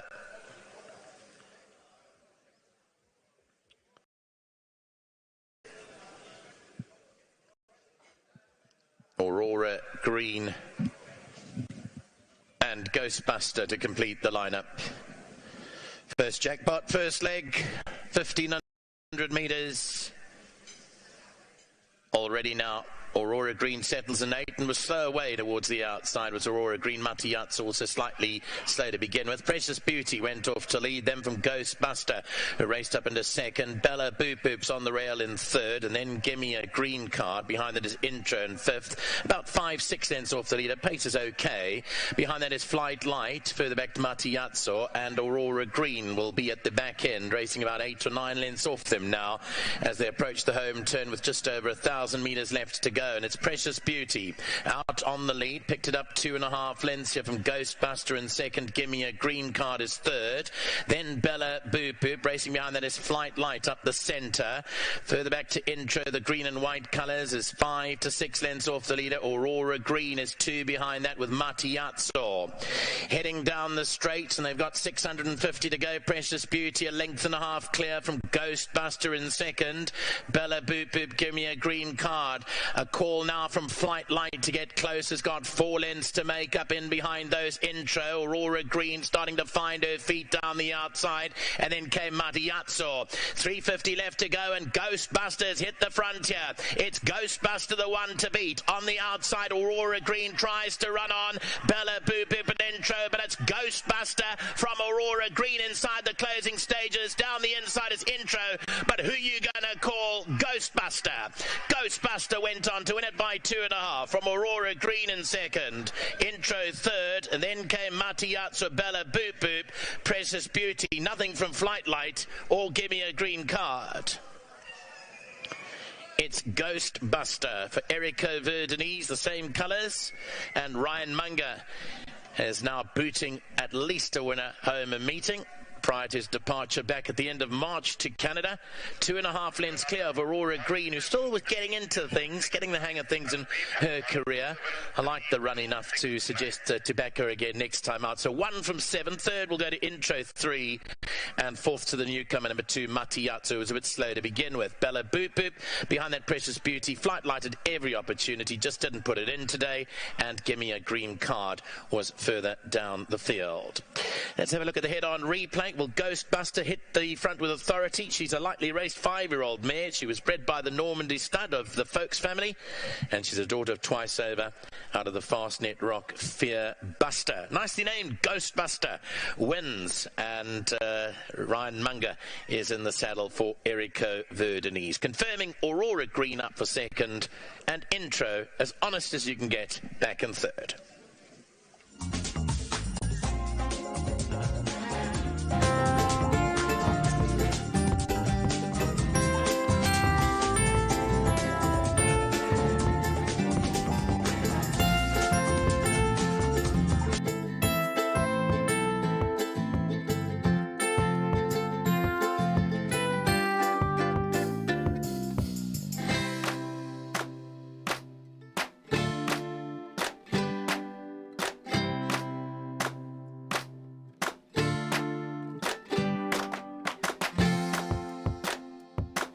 On the tote easy to back, I think it was in double digits, if I'm not mistaken. Maybe my eyes are deceiving me.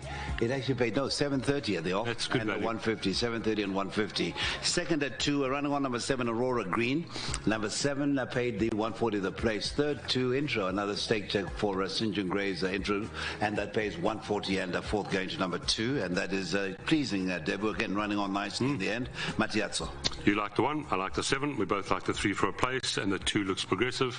Yep, pretty good start to the jackpot, Cecil. And that well-supported jackpot actually got to 233,625 rand. There we go, and you are floating. Trying. Let's cross over to Nico and the lead-in.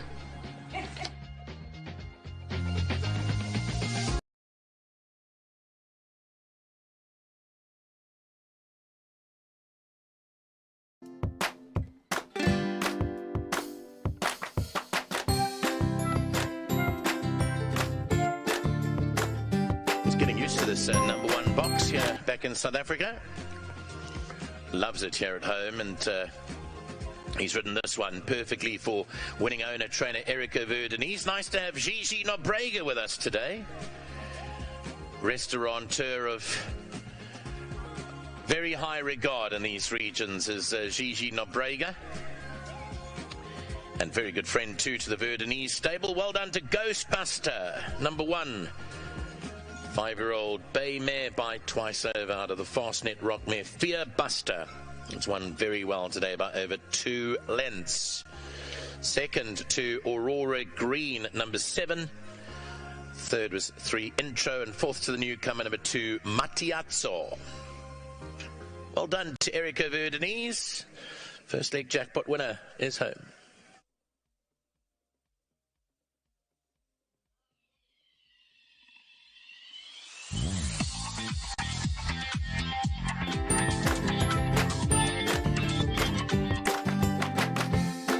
Matiazzo, 350 left to go, and Ghostbusters hit the front here. It's Ghostbuster the one to beat. On the outside, Aurora Green tries to run on. Bella Boop Boop and Intro, but it's Ghostbuster from Aurora Green inside the closing stages. Down the inside is Intro, but who you gonna call Ghostbuster?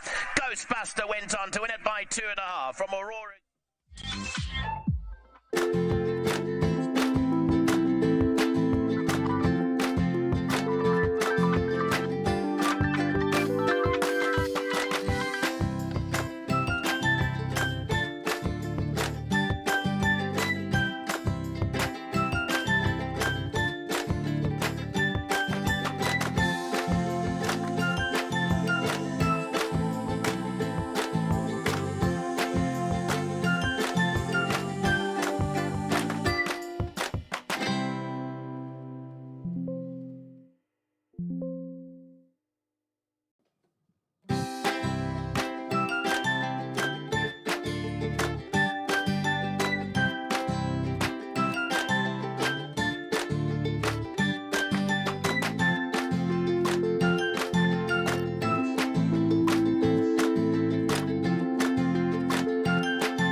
Red.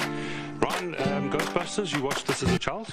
Yeah, geez, you had to have watched it as a child. I must say, I was watching the replay now. I love Nico's call, eh? Who are you going to call? Ghostbuster, what a win, eh? Can you sing for us? Just who are you going to, can you do that? No. I'll stick to riding horses. I don't want people to call me in change of career. I'll rather ride the horses. Yeah, you're very modest. Now, you're coming here from Canada, riding our boys to sleep. You enjoying that? It always helps when you get good rides, and I'm very grateful for the support that I've been getting from the trainers. And I must say, I could always ride and hold my own, but I learned a lot of tricks along the way riding overseas, and it really has improved my riding. The small things can make it seem huge. So going overseas really has helped me a lot.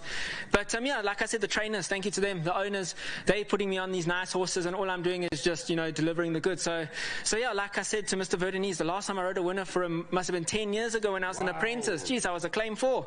I didn't know how to ride back then, and he gave me a winner. So Mr. Verdunese, thank you very much to him, to all these owners involved in this one, thank you. And it was just a nice fluent win from her. I know she's an older mare, but she's lightly raced, she's got low mileage on the clock, and coming in with a low rating out the maidens, I wouldn't be surprised if she picked up another one.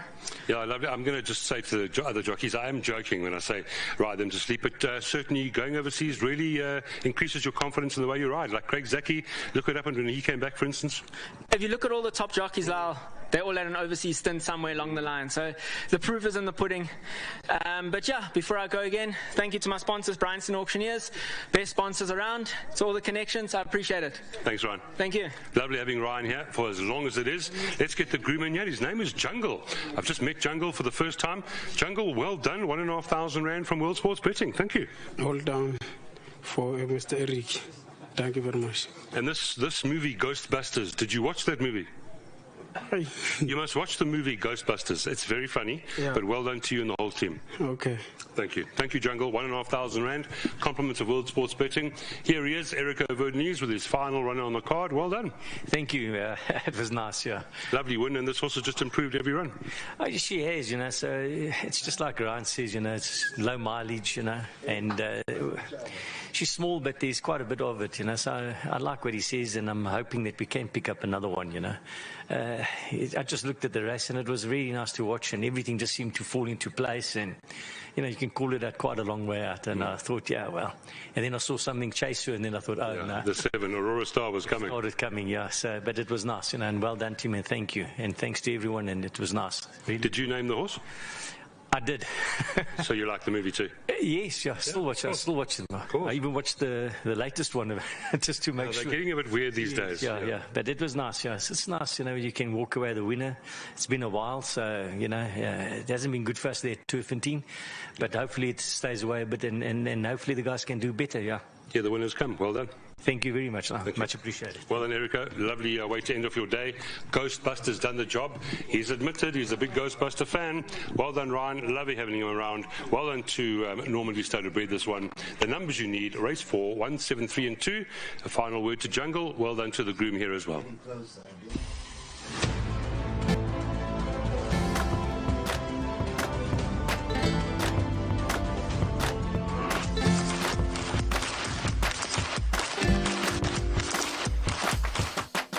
Now, Aurora Green settles in 8 and was slow away towards the outside. Was Aurora Green. Matiyats also slightly slow to begin with. Precious Beauty went off to lead, then from Ghostbuster, who raced up into second. Bella Boop Boop's on the rail in third, and then Gimme a Green Card. Behind that is Intro in fifth. About 5-6 lengths off the leader. Pace is okay.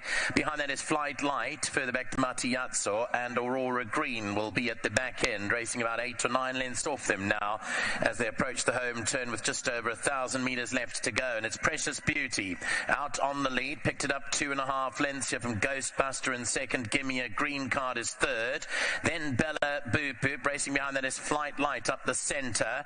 Further back to Intro, the green and white colours is 5 to 6 lengths off the leader. Aurora Green is 2 behind that with Matiyatso heading down the straight, and they've got 650 to go. Precious Beauty a length and a half clear from Ghostbuster in second.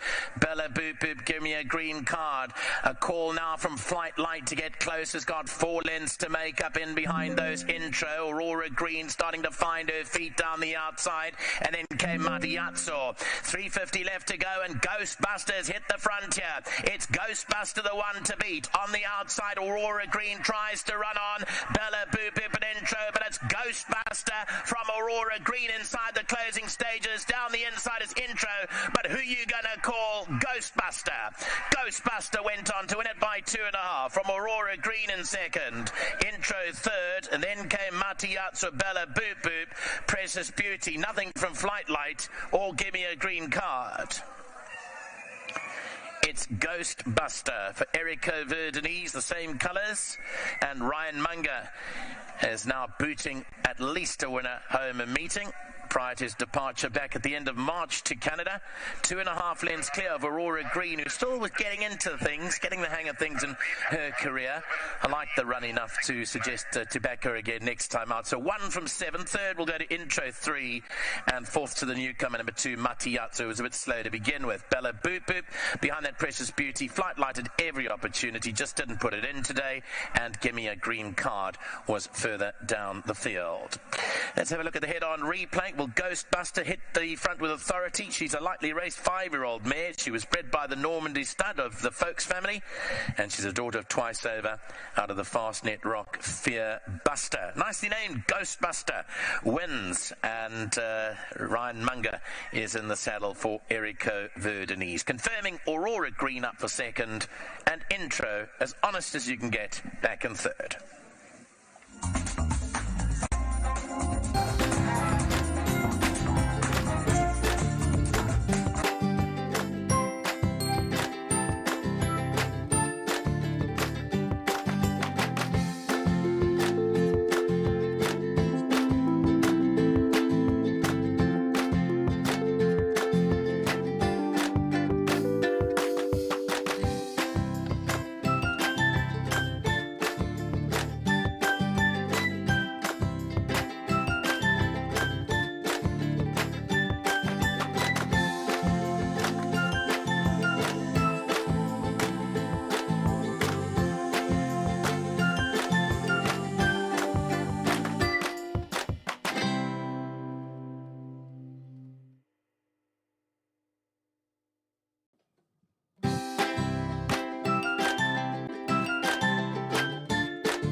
So as far as the weights are concerned, 2 and 1 should not be far away from each other. Here's number 3, LMB for Sean Terry. She's been a good servant for Lance Michael and Cliff Simon. Craig Zaki takes the ride. He looks for a double. As I said, cheek pieces are off this afternoon. Now, was 2 3/4 lengths behind Rani of Couture last time, is 1.5 kilograms better off. but she often runs honest races. She should be there and thereabouts, and yeah, Craig knows her very well. Number 4, I Am Regal for Paul Matchett. Muzieni takes the ride. Good third behind Hat's Queen last time. Quite well held behind Rani of Couture on that penultimate. But we did speak to Paul, and Cecil spoke to Muzi, both confident that she can keep rolling when she gets up to the front. 5, DeMarco's Jet, as Cecil said, imposing sort, this daughter of Ideal World, very consistent. She did beat number 1 last time when she beat Only a Poet. The run before that, she was 2 behind number 1 Mount Etna, and 3.5 kilograms better off. So if she's fit and ready, obvious chance. Right, number 6, Coffee Berry. I heard Paul Matchett saying to Cecil that, yeah, just waiting for that merit rating to come down. He's put G. Duckett on to take the 4 kilograms off. And, yeah, just needs to start getting a bit closer to the winners, and maybe she can do that today. Now, here's a well-weighted horse, Kelly Zora, number 7, Maitacock, Niven Nastili. Just if you look at the weight turnaround here, I mean, 7.5 kilograms for under a length with Mount Etna. So at the weights, this is the horse to beat. She's got 52 kilograms, and if Niven does everything right, she should theoretically, on paper, be in the winner's box. Here's 8, Rosie Lemon, Fani Broncos, Dennis Shores. She too well weighted with Mount Etna. She ran 4 3/4 lengths behind on the penultimate, 4.5 kilograms better off. Good surprise. I know Cecil likes this as a bit of a roughie. Here's my roughie for the card, number 9, Ideal Future for Lizette Kruger. Gisamo Bertier takes 4 kilograms off, so just 49 kilograms. This is a horse that likes to race handy, and on her day, she can just keep on galloping, and she's got no weight on her back. So, just as you can see, this race does not appear easy. I am narrowly siding with Rani of Couture, but I do think there are at least 5 or 6 of them that do have winning chances here, as we leave you that picture of number 9, Ideal Future. Jackpot 2 coming up. How long have we got until the race? The question is 11 minutes. They should start coming out shortly, and we'll give you those pools, etc., and we'll get Cecil's thoughts on race number 5 as well.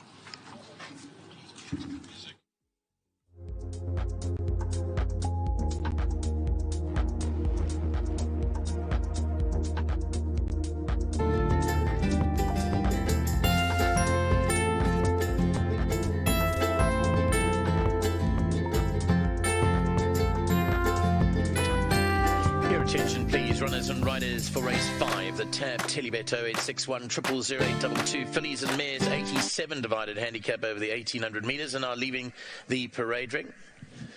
Couple of changes here. Number 8, Rosie Lemon. Dennis Schwarz is plus a kilo, plus a half, carded plus an extra half at 54.5 now. No cheek pieces for number 3, LMB. They've been taken off. And the rider change for number 9, Ideal Futures, now ridden by apprentice Girish Samabertia. Claims 4 kilos. Horse comes in with just 49 kilos on her back today, Ideal Future. On that note, we wish Trent Mayhew a quick and speedy recovery. He had that incident on the weekend, which didn't look great. And just being in touch with him over the last 48 hours, he tells me he has to go in for an operation. So all the best with your op, Trent. We're certainly hoping for a quick and speedy recovery. Back to the track sooner than you know it. Runners about to come out on track.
Runners going to pose for race number 5. Number 3 is LMB. This is ridden by Craig Zaki, rather. The cheapies has come off number 3, LMB. Equipment change there. Number 1 is Mount Etna, Chase Morjan. Carries the top weight of 60 kilos. 4 is I Am Regal, Muzieni. Number 5, DeMarco's Jet, Ryan Munger.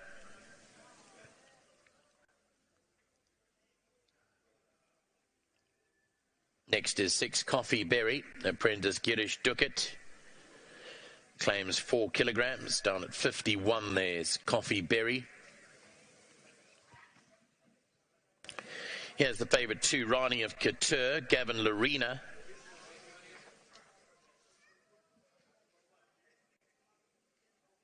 Seven is Cadizora, apprentice Nevan Nastelli. He claims 2.5 kilos.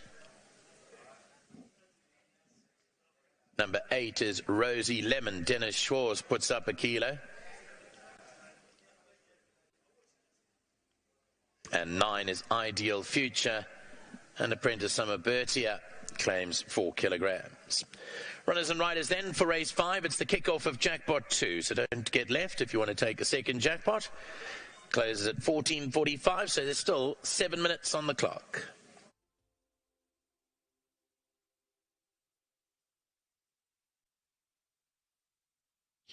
Race number 5, first leg of our Jackpot 2. This is the Fillies and Mares 87 divided handicap over the 1800 metres. Get those Jackpot 2s, get onto tab, get a jackpot going. Cheek pieces off number 3, LMB, and Girish Sama Bertia rides number 9 and claims 4, so 49 kilograms. Cecil, I'm not going to mention the name. I think there's one horse that can't win this race. I think every other horse has got a chance, to be honest. Well, it is very, very competitive, but again, it's, be careful with that can't. You never know. I'm not mentioning the horse's name, though. Yes, but whoever it is, can't. There's a reason why they're in the race. Can't. Okay. It can't, but I'm not saying the name. Okay. So you won't know which one it is. Well, I know already. But let's talk about the Mount Etna. You know, I looked at it and I tried to find reasons why Mount Etna can't win the race. And I said to myself, yes, they were weight turnaround with Cadizora. That would be the one thing. But on the other side, Chase knows the horse inside out. And basically, it's Mount Etna. Big weights, coming off good form lines. Even that 8th length in the Jacaranda. Lady Fallon, yeah. Yeah, nothing wrong with Mount Etna. That's Mount Etna we know going down to the start. And we are sort of looking forward to another Ford. She's a good horse. I mean, but the problem, you've just mentioned it, the weight turnarounds. DeMarco's Jet's got her at the weights. Cadizora's got her at the weights. Number 4, I'm Regal's got her at the weights. But they don't know that. They just run, and she can carry weight too. Yeah. She can. Yeah, and you know what? We had a similar scenario before the running, or with the running of the Spook Express on Sunday. There was the mover taking a big rise in class, and basically up against horses that were carrying heavy mass. Yes. But in the end, that class, the Gulf and class, absolutely came to fruition there. Exactly. But let's see what the apprentice does on Cadizora. But it's Cadizora's to lose, huh? Yes, let's chat about this Cadizora. I think that's your first selection, isn't it? 52 kilograms, 2.5 kilograms better off with I'm Regal for under half a length. She is 7.5 kilograms better off for under a length Mount Etna. I mean, at the weights here, she really should be very present at the finish. Yeah, no, and that's your first choice, correct? That is, and I mean, it's been consistency which would not be out of turn to be rewarded yes, today. She deserves a win. No, the consistency is just out of this world. Mr. Nastelli, he's got a beautiful ride. I don't know how the horse is in actual sort of racing as to whether it's a difficult customer or not, but just the exposed form shows that this horse is knocking on the door. And he's an experienced work rider. I don't think you'd want to see this horse too far back. Apprentice. Yes, apprentice, sorry. Okay. Thank you for correcting me. He needs to be up there handy. Cadizora doesn't want to be 8 lengths behind them. Yeah. Now, can we go to my first selection, and at the weights, I'm probably being a little silly. Rani of Couture, Roy Magna, Gavin Larina. This is your current favourite, and it's been backed as well. I like the last 4 runs very much. Yes, she has to carry 59.5. She hasn't carried that for a long time. But the fact that Gavin's aboard is why I'm staying with her. I think if he produces her at the right time, she's a big runner despite the weight. You talk about the money still coming in, 14 to 10 about Rani of Couture, Cadizora 4-1, 11-2 the 5 DeMarco's Jet, the 3 LMB 15-2, Mount Etna. Now there could be a good place of value if you're going on fixed odds of 14-1 is Mount Etna. I'm Regal 18-1, Nebula the 9 Ideal Future 22-1, 25-1 about the 8 Rosie Lemon, and the rank outsider is the 6 Coffee Berry at 125-1. Now let's see on the tote, is there value about the 1 Mount Etna? Right now it's paying the 13.10 the win, and 2.70 the place. Cadizora your favorite, 2 Rand 90 the win, and 1 Rand 60 the place. You were talking about your first choice being Rani of Katani. That is actually your favorite, 2 Rand 50 the win, and 1.30 the place. Cadizora is now 2.90 the win, and 1 Rand 60 the place. Well, there's your value, number 7, Cadizora. Now, Cecil doesn't stop there. LMB, I Am Regal, DeMarco's Jet. On their best form, they can win this race, no problem at all. Yeah, this is what, average rating 80, so it's not a major leap of faith to expect DeMarco's Jet to win a race like this. Still improving. How many runs? 10 runs so far, 2 wins, 2 seconds. She beat Mount Etna last time. Yeah, so you're very right. The 5 DeMarco's Jet, and it would be nice to see those colours in the number 1 box. Again, go back a long, long way with those colours, Marco Giannis' colours. And no, they've been around. And David, at the time, Mr. Ormond Flores was in semi-retirement when I started on course. That's right. And David it was Mike de Kock, David Ferraris, always vying for that championship. And you had great characters, Johnny Nicholson, you remember Johnny Nicholson? Yes, I do, actually. Yeah, so many, Mr. Roy Unsworth, all these guys were there and around, and they were all characters in their own right. Absolutely. Yeah, but no, DeMarco's Jet, Simply Sam, do you remember horse called Simply Sam? Yes, I do. DeMarco's Jet, again, I would be very surprised if I got it wrong. Yeah. No, that is right. I remember that. Yeah. We've said LMB's got a chance with top jock Craig Zaki aboard. I Am Regal. Muzi spoke to one of us, obviously me, and he said thinks he'll keep. No, he spoke to you. We'll keep on galloping, and if he hits the front, this horse she just keeps on going.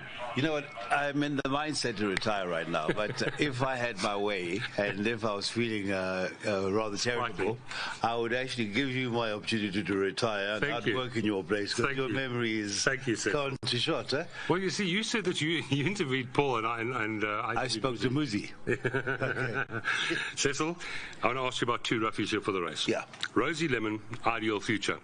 Again, at the weights, they're not that badly treated here. And they are loading, so they have to be quick. Yes, I'd say Rosie Lemon is my roughie, and that certainly should be a nice one for the trifectas and quartets. 18.50 the win, and a 3.10 the place. Thank you, Cecil. Here's Nico.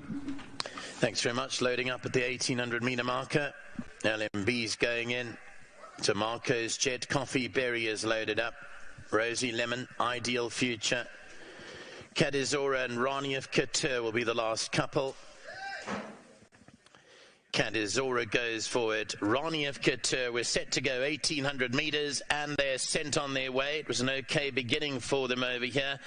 Let them settle down for that lead up towards the outside. I Am Regal is going to find the lead. Coffee Berry is also raced up very handy, and Coffee Berry takes over now past the mile start. Coffee Berry goes into the lead here from DeMarco's Jet racing second. I Am Regal is third. Then the top weight Mount Etna, LMB and Ideal Future in behind those. Catasaurus tucked away today, some 7-8 lengths or so. Further back in the field is Rani of Couture. Rosie Lemon will bring up the rear a dozen lengths off them as Coffee Berry sets a blistering gallop up front now as they round the side of the course. Coffee Berry by 7 lengths from DeMarco's Jet. I Am Regal is third, then Mount Etna behind that LMB. Further back along the inside of those is Ideal Future. Cadizora 10 to make up. Rani of Couture 1 behind that. Rosie Lemon the trailer. Homeward bound, approaching the last 800. Coffee Berry led it by 5 lengths from DeMarco's Jet. I Am Regal, Ideal Future. Behind those is Mount Etna. Further back then to LMB, Cadizora and Rani of Couture taking off together. Who'll find the better passage through? And then came in behind that Rosie Lemon. 500 to go. Coffee Berry by 4. Ideal Future. Down the inside of those, Rani of Couture's running home strongly. Then came DeMarco's Jet. LMB towards the outside. They've got 300 metres left to go. Rani of Couture's coming home smartly down the inside. Towards the outside is LMB. Then comes behind those Cadizora and DeMarco's Jet. But Rani of Couture has kicked a couple clear under Gavin Larena. And Rani of Couture will go on and score easily. Second to DeMarco's Jet. Third will go to Rosie Lemon. Then came Ideal Future. Nothing from Cadizora. Further back in the field was I Am Regal. Good ride, Gavin Larena. Colours of Peter Moore. Taking the lead, though, in the Jockeys Championship. Put the incident from last week behind him and kicking clear again. Wins by 2.5 lengths from DeMarco's Jet in second. Rosie Lemon ran on from the rear to run into third ahead of Ideal Future. Behind that was LMB. Cadizora, different tactics today. Didn't pay dividends. Behind that was I Am Regal. Then came Mount Etna further back in the field. And Coffee Berry, well, went too quickly anyway. So, 2-5-8-9. 2-5-8-9. So well done, Rani of Couture, notches up another win. This is for Roy Magna, daughter of Fire Away. She's followed up on her last win by winning easily again today for Peter Moore, Adrian Neidham, and the breeders Vilke Bosdrift and Maritz Fontaine. Second, DeMarco's Jet. Rosie Lemon, a good run from the rear in third. And then came Ideal Future in fourth. That's the running of race 5. It's gone to Rani of Couture.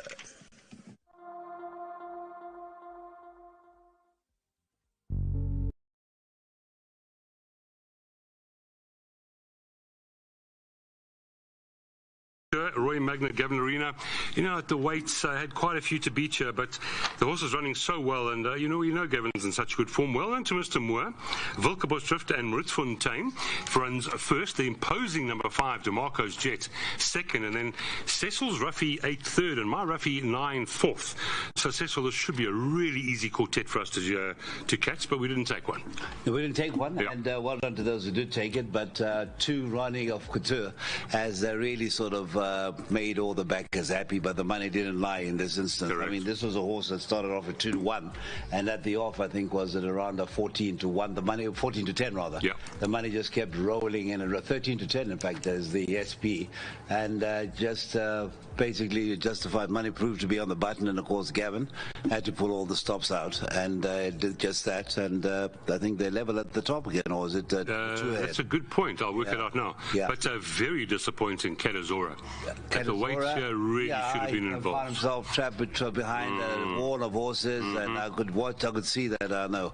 Let's tear up the winning ticket, but let's celebrate Mr. PJ Moore. A lot of horses in South Africa. PE Johannesburg, his latest winner is number 2, that is Rani of Couture, and his career win number 4.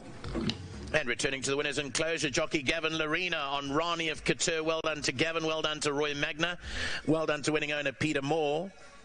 Rani of Couture, very progressive. That was a lovely win. She came from way off the gallop to win nicely. Lots more where that came from. Very well bred filly by Fire Away, 4-year-old bay filly out of the Tiger Ridge mare Deera, bred by Vilke Bosdrift and Maritz Fontaine. And she's certainly stepping up her game as number 2, Rani of Couture. Second to DeMarco's Jet, number 5. Third running on was Rosie Lemon, number 8. Fourth to number 9, Ideal Future. Numbers are up for race number 5.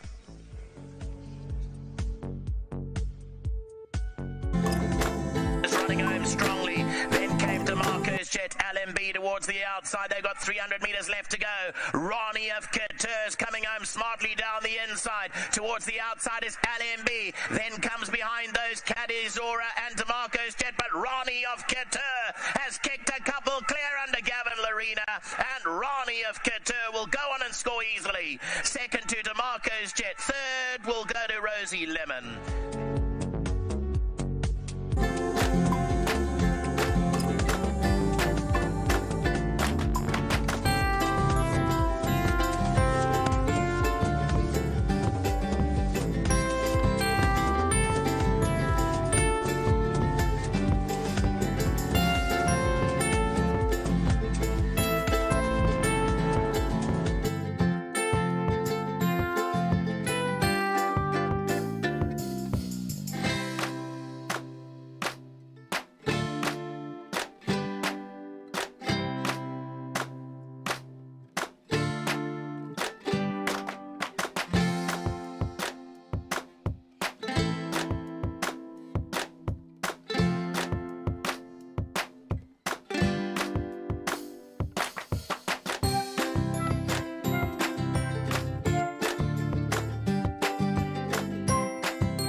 And that is a Gavin Larina, Ronnie of Couture. A nice win in spite of having had a few points penalised after that last win. I was actually doubting, but Lyle didn't want to know. And of course, you didn't want to know either. Yeah, look, sis, her win was full of merit last time, and obviously Hats Lady came out and won. But it's never easy when they've gone up in the weights. Yeah. But she's put it all together nicely. She looked at picture in the ring. Just massive well done to Mr. Magna. He really got her looking well, and I hope this makes him feel a bit better. Well done to Mr. Moore and to Adrian. Fantastic to ride them, another winner. And beautifully bred by Wilgebusch Drift and Mercentain. So everything ties in nicely, your sponsors as well. Now, looking as good as well turned out like you are today.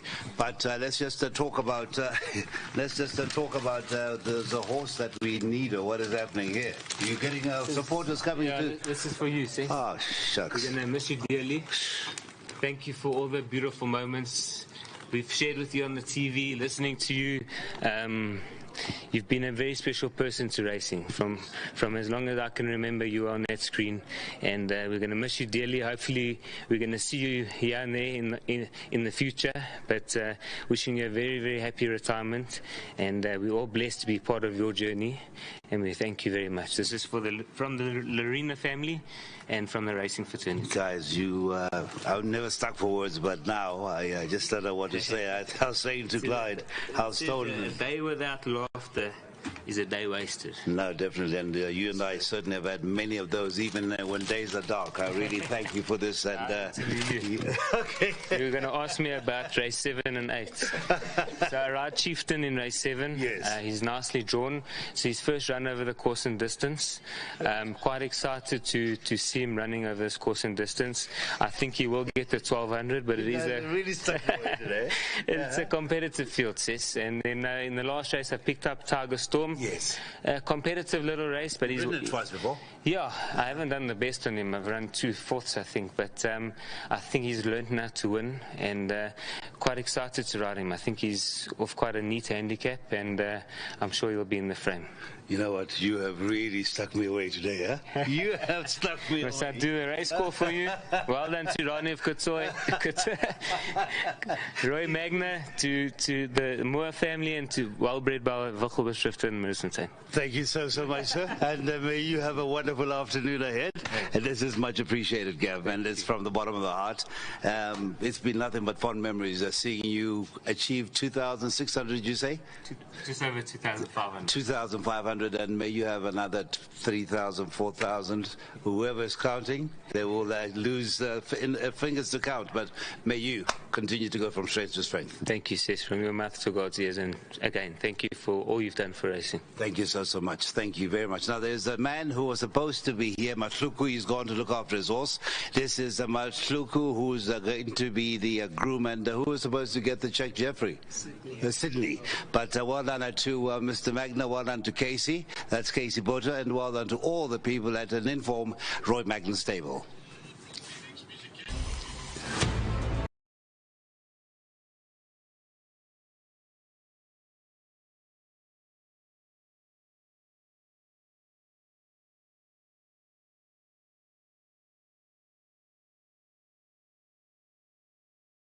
We're set to go 1,800 metres, and they're sent on their way. It was an okay beginning for them over here. Let them settle down for that lead up towards the outside. I Am Regal is going to find the lead. Coffee Berry is also raced up very handy, and Coffee Berry takes over now past the mile start. Coffee Berry goes into the lead here from DeMarco's Jet Racing second. I Am Regal is third. Then the top weight Mount Etna, LMB and Ideal Future in behind those. Catasaurus tucked away today, some 7-8 lengths or so. Further back in the field is Ronnie of Couture. Rosie Lemon will bring up the rear, a dozen lengths off them as Coffee Berry sets a blistering gallop up front now as they round the side of the course. Coffee Berry by 7 lengths from DeMarco's Jet. I Am Regal is third, then Mount Etna behind that LMB. Further back along the inside of those is Ideal Future. Cat is or a 10 to make up. Ronnie of Couture, 1 behind that. Rosie Lemon, the trailer. Couture. Homeward bound, approaching the last 800, Coffee Berry, led it by 5 lengths from DeMarco's Jet, I Am Regal, Ideal Future. Behind those is Mount Etna. Further back then to LMB, Cadizor and Rani of Couture taking off together. Who'll find the better passage through? And then came in behind that Rosie Lemon. 500 to go, Coffee Berry by 4, Ideal Future. Down the inside of those, Rani of Couture's running home strongly. Then came DeMarco's Jet, LMB towards the outside. They've got 300 metres left to go. Rani of Couture's coming home smartly down the inside. Towards the outside is LMB. Then comes behind those Cadizora and DeMarco's Jet, but Rani of Couture has kicked a couple clear under Gavin Larena, and Rani of Couture will go on and score easily. Second to DeMarco's Jet. Third will go to Rosie Lemon. Then came Ideal Future, nothing from Cadizora. Further back in the field was I Am Regal. Good ride, Gavin Larena. Colours of Peter Moore. Taking the lead, though, in the Jockeys' Championship. Put the incident from last week behind him and kicking clear again. Wins by 2.5 lengths from DeMarco's Jet in second. Rosie Lemon ran on from the rear to run into third ahead of Ideal Future. Behind that was LMB. Cadizora, different tactics today. Didn't pay dividends. Behind that was I Am Regal. Then came Mount Etna further back in the field. And Coffee Berry, well, went too quickly anyway. So, 2-5-8-9. 2-5-8-9. So well done, Rani of Couture notches up another win. This is for Roy Magna, daughter of Fire Away. She's followed up on her last win by winning easily again today for Peter Moore, Adrian Nydam, and the breeders Volker Bostrift and Maritz Fontaine. Second, DeMarco's Jet.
And it is back-to-back victories with the man on board to my left, and that is Gavin Larena, Rani of Couture. A nice win in spite of having had a few points penalised after that last win. I was actually doubting, but Lyle didn't want to know, and of course you didn't want to know either. Yeah, look, sis, her win was full of merit last time, and obviously Hat's Lady came out and won. But it's never easy when they've gone up in the weights. Yeah. But she's put it all together nicely. She looked a picture in the ring. Just massive well done to Mr. Magna. He really got her looking well, and I hope this makes him feel a bit better. Well done to Mr. Moore and to Adrian. Fantastic to ride them, another winner, and beautifully bred by Wilgebusch Drift and Mersfontein. So everything ties in nicely, your sponsors as well. Now, looking as good as well turned out like you are today.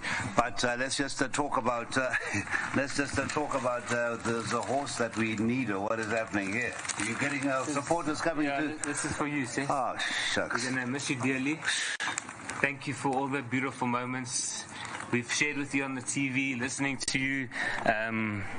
You've been a very special person to racing. From as long as I can remember, you were on that screen, and we're going to miss you dearly. Hopefully, we're going to see you here and there in the future. But wishing you a very, very happy retirement, and we're all blessed to be part of your journey.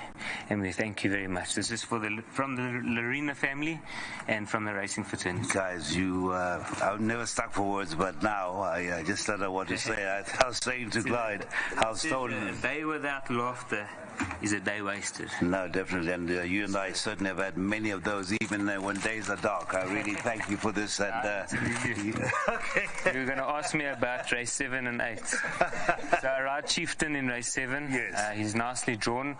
So his first run over the course and distance. Quite excited to see him running over this course and distance.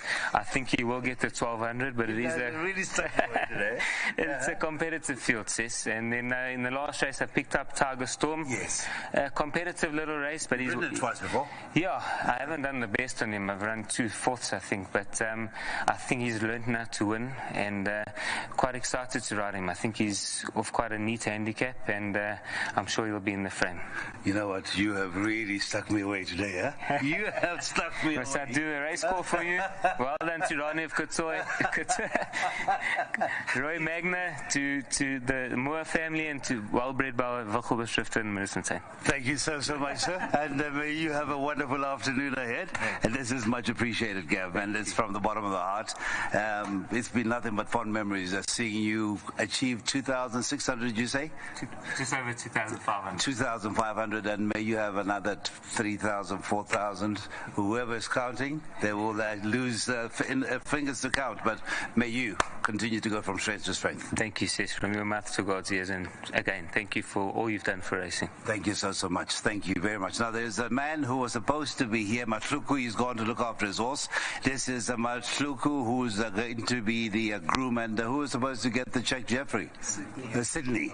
But well done to Mr. Magna, well done to Casey. That's Casey Bota, and well done to all the people at an Inform Roy Magna stable.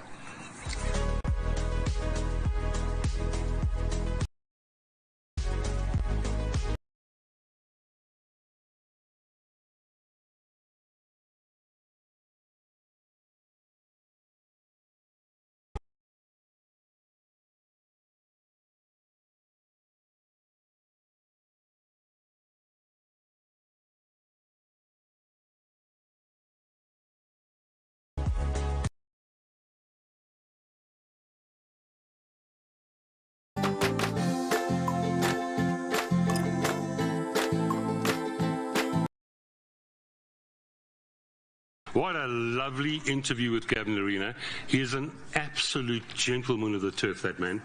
And Cecil, no one deserves it more than you. That cake, we haven't tasted it yet, but I assume it's going to be nice. I hope it is nice, and I mean, I'm really looking forward to sharing or breaking cake. Breaking bread. Usually it's breaking bread, but breaking cake with all my friends and colleagues. Nico was the first. He said, No, please keep me we one. know his sweet tooth, and definitely, I think we wouldn't leave the race course with one piece if we didn't get a piece. Huh? You certainly wouldn't. Yeah.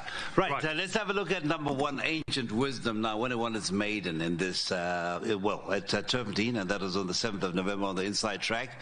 Romto, winning by 10 lengths, hasn't been since. That was the 7th of November. That is in the colours of the Advocate. We saw the Advocate's colours to good effect on Sunday when Peter Horse had won on the last race.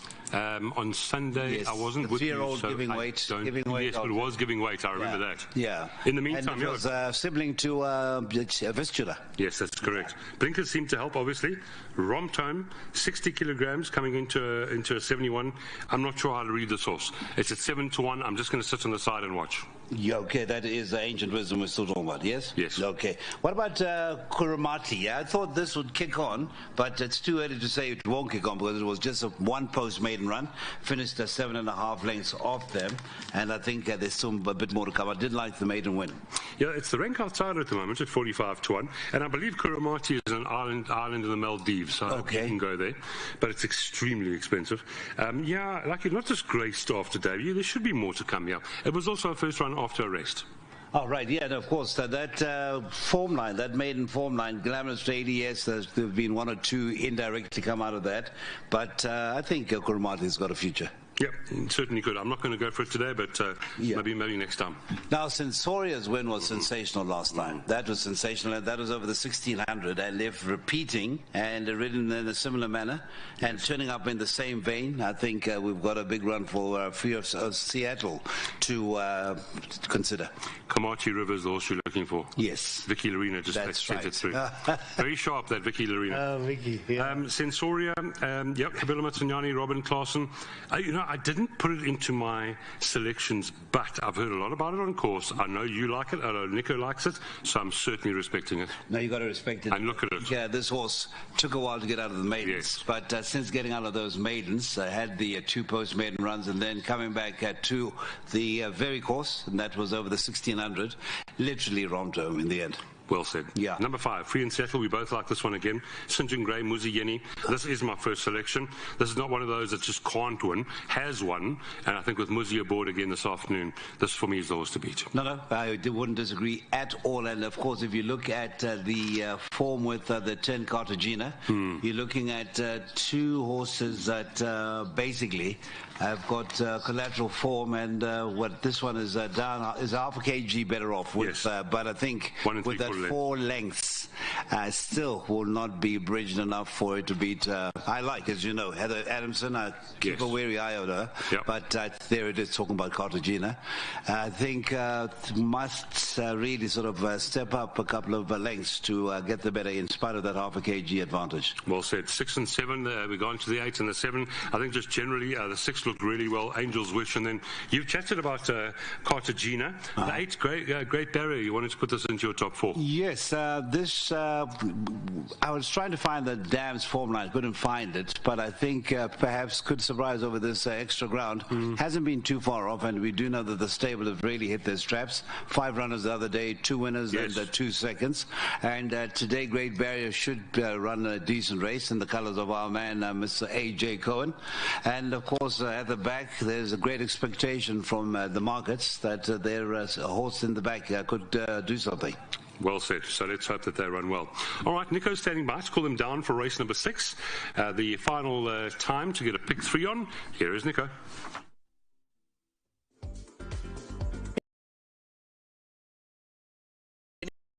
Happening on Saturday, the 1st of February. Fillies and Mares 71 divided handicap over 1,800 metres are leaving the parade ring. Scratch shows number 2, Destiny of Fire. 9 runners left to participate here for a stake of 105,000 Rand and last opportunity of getting a pick 3 on. Just a reminder, racing tomorrow at Fairview on the turf track, and be making the trip down to Gqeberha tomorrow, so looking forward to that, being down in the Eastern Cape. Big field's the order of the day, so there'll be some healthy pools as well. So spend this evening having a look at your Eastern Cape programs. So I suppose those dividends will be pretty okay tomorrow. Guineas Day, looking forward to the first day of the championships on Saturday, featuring the first leg of the South African Triple Crown and the first leg of the Vilgemas Drift Triple Tiara. Both races look extraordinarily good in terms of the talent on offer. Looking forward to calling those races home on Saturday. Here are the runners for race 6 going by. Bit of a clash between them, all coming out together. Free in Seattle, number 5 is Muzieni. Ahead of 1, Ancient Wisdom, Chase Mojan. 3, Kuramati, Palasanden Koli. These are the Lydia Ackerman colours, the purple and orange. Kuramati, number 3, with 5, Free in Seattle and Muzieni. 7 is Angel's Wish, Wesley Mowing.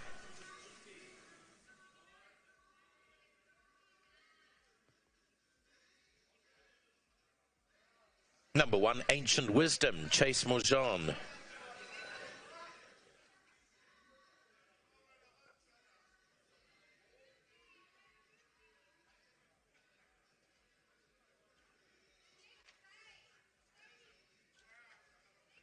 Ten is Cartagena, Caden Brewer.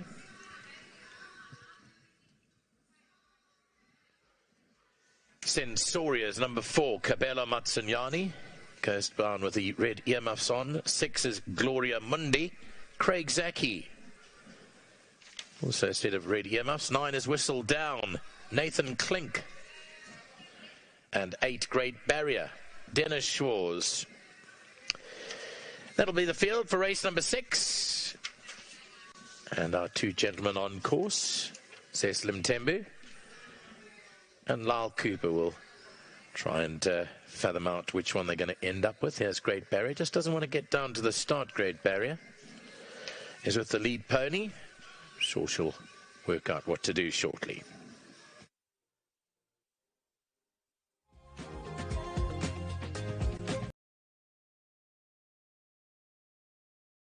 Right, so number 6, book for Guineas Day, 1st of February, don't be left behind, get after Turfentine on Saturday. That's not the heading, I added a few things in. Fillies and Mares, 71 divided handicap, over 1,800 metres. Number 2, Destiny of Fire is a scratching, that's that. There are 9 runners, and they are on the way down to the start. I'll give you the betting as it stands.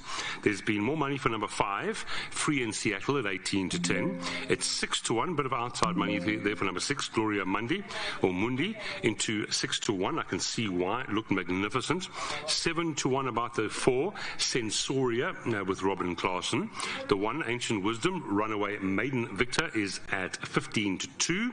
17 to 2, the 10, Cartagena. And then the 8, Great Barrier, is at 10 to 1. 20 to 1 and better by those. Cecil, I'm going to start off by saying to you, I'm quite strong on number 5, Free in Seattle, St. John Gray Muzieni. She hasn't won for 301 days. But I think this really is well placed, and she ran a cracker last time. Yeah, and the form lines suggest that we are looking at a horse that is running in to that winning thread. And, you know, we were talking about Zinjan Gray off air. You and I were just saying that whilst he hasn't had the wins with some of his odd knockers, they've earned yet again.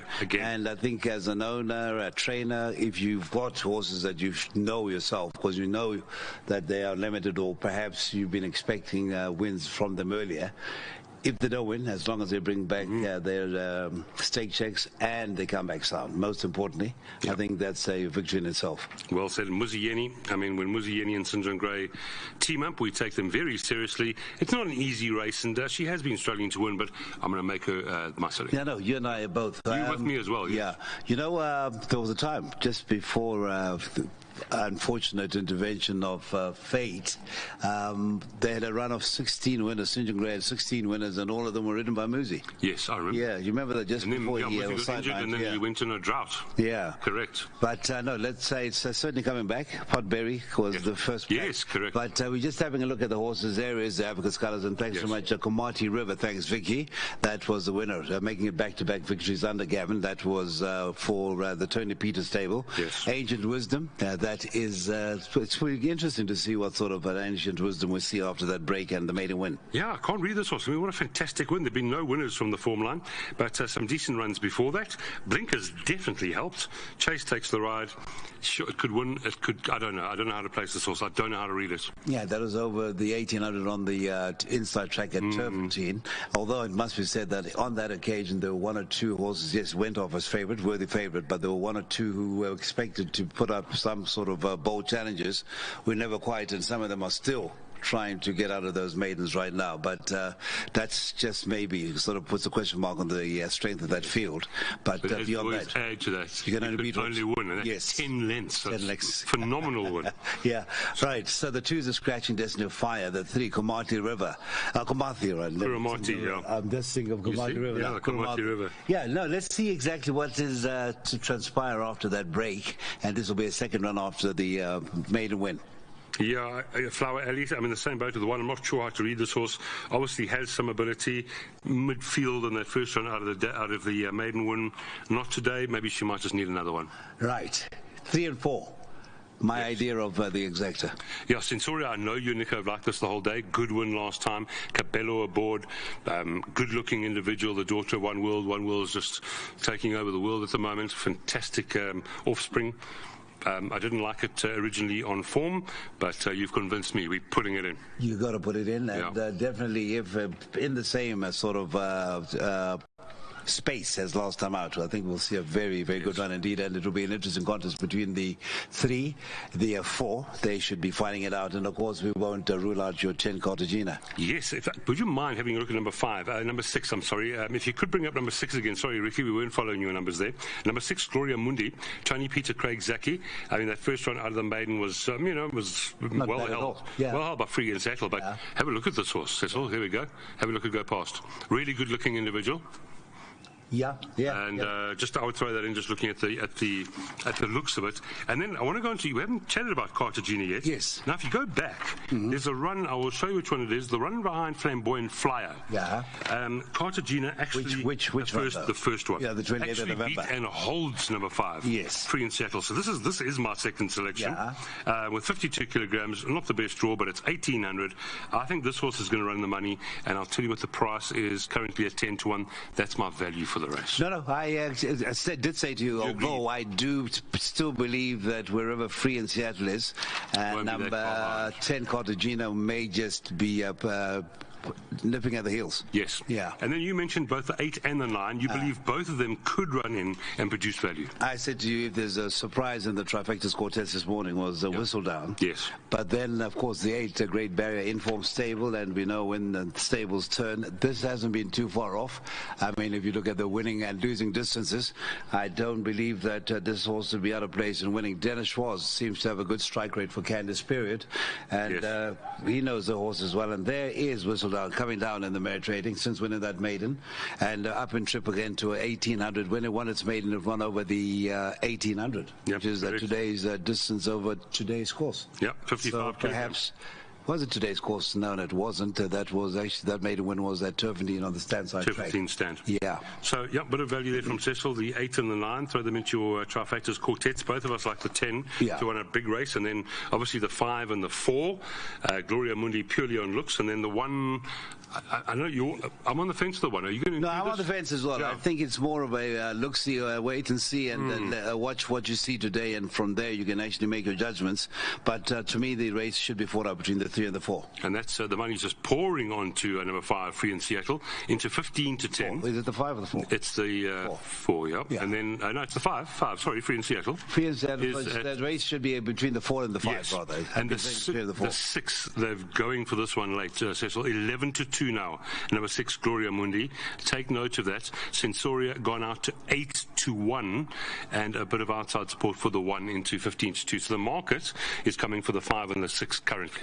5 and the 6, 5 Free in Seattle, and Gloria Mundi. Gloria Mundi is actually your second favorite on the fixed odds. Yeah. But a weak second favorite, 14 to 10 Free in Seattle, 11 to 2 Gloria Mundi. And you're looking at Ancient Wisdom, 8 to 1, 17 to 2 the 4 Sensoria, and it's 19 to 2 about the 8 Great Barrier. Now Cartagena could be valued there at 19 to 2. That's quite a big price if you're pricing up Free in Seattle at 14 to 10. Thank you. And you've got 19 to 2 about Cartagena. Then maybe you should also look at the place play about the 10. And then the 9 Whistle Down. There's been a little interest. That is 20 to 1. No, it's I think those people who just had a second look. Because sometimes what happens, you bypass certain horses, and as you hear people talk about them, you look and you realize that maybe we've been discarding at certain horses who deserved their second or third look. But I'm going for a 3 and 4 fight out. I'm going 5 and 10. 6. 3 and 4 for you, 5 and 10 for me. Thank you so much, Ty. Let's cross over to Nico. Race time. Field going out in at the 1800 metre mark. Ancient Wisdom was the first one in. Here's the well-backed Free in Seattle. Great Barrier and Gloria Mundi to load up next. Great Barrier's gone in with Gloria Mundi, Sensoria. Angel's Wish after that. Kuramati's in the next line with Whistle Down and Cartagena. Time now to load up Sensoria.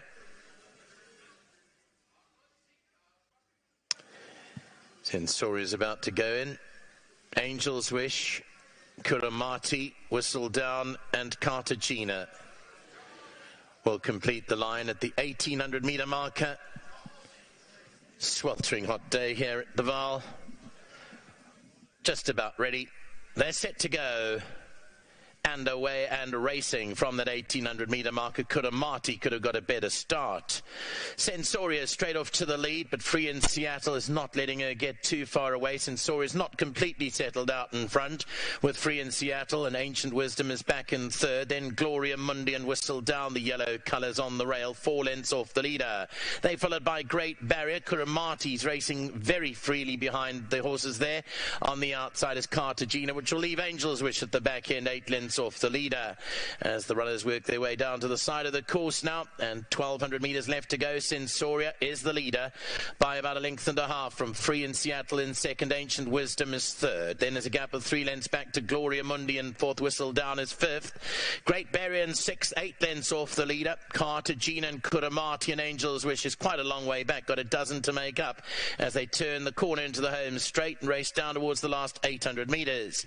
It's Sensoria up front with Free in Seattle, who's breathing down her neck in second. Ancient Wisdom is along the inside in third. They've broken away from Gloria Mundi. Kuramati in behind that Great Barrier. Cartagena and Whistle Down into the last 500 now, and still Sensoria's on the lead. Down along the inside is Ancient Wisdom. Free in Seattle's got 1.5 lengths, 2 to make up, and they 7 lengths clear of Gloria Mundi and Great Barrier.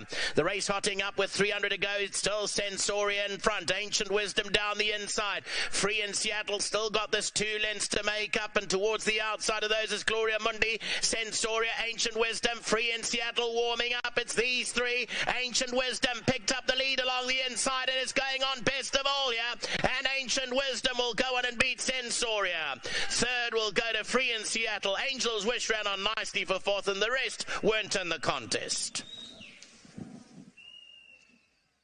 Well, they set a cracking gallop up front. It was whoever's going to kick on best of all. And the one that found it, even though she carried top weight, is Ancient Wisdom. And she certainly has found her feet. I think she lost her way a little bit after her first couple of starts. And I remember speaking to one advocate, Altus Joubert, at an airport lounge the one day, and said, I can't believe that she's not producing, but she's starting to as her career progresses. Well done to you, Altus, and your stud Rite Krull. Won it by just over a length from Sensoria. Free in Seattle had every chance, just not good enough on the day. And what a run from Angel's Wish. She had to come from last, and she's the only one that really kicked on, and I tell you, she kicked on greatly there in the closing stages. And then anyone for fifth there. 3 of them crossing the line for that minor placing. But well done to number 1, Ancient Wisdom. This will be back-to-back wins after a 10-length maiden win. It's a very nice win today, giving weight and a beating to everything else. Sensoria was second. Free in Seattle could not get on terms, couldn't get past Sensoria. She actually broke her heart here. And fourth will go to Angel's Wish, which ran on beautifully under Wesley Mowing along the inside. Fifth, maybe Whistle Down or Gloria Mundi, Kuramati, then Cartagena and Great Barrier. But these front 3 really got away from them. And a special mention for that fourth horse, Angel's Wish, who's lost none of his zest for racing yet.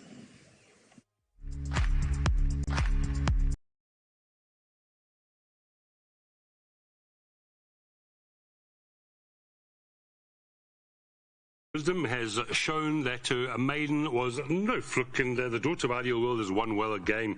Chase Majan, Tony Peeler, well done, Advocate Joubert, Rite Krull, Stud, and Cecil. We mentioned, you know, you can only beat what's in front of you. Won a cracking debut, and to come into this handicap with top weights and win again, very impressive. Very impressive, and what is actually quite interesting is that, again, another 3-year-old coming through to win an open company after recent winning against Maiden for the Advocate, and a long may it continue for you, sir. Well done to the Tony Peter stable. stable, the numbers 1, 4, 5, and 7. The second and third place horses not disgraced, threw everything at number 1, Ancient Wisdom. And do we possibly have a good stay in the making there? Well, let's watch the progress of Ancient Wisdom as the races continue. Let's cross over to Nico and the lead into race number 6. Yeah, well ridden here. Chase Morjan with the winner for trainer Tony Peter, and the colours of Advocate Altus Joubert and Rita Skral Stud, the winning breeders. Won her maiden by 10 lengths last time out. She carried top weight to the victory over here. 3-year-old Chestnut filly by Ideal World out of the Western Wintermere, Guest of Honour. She's now had 2 wins from 7 outs, and she seems to be on the up now. Number 4, Sensoria. Third was number 5, Free in Seattle. And fourth will go to number 7, Angel's Wish.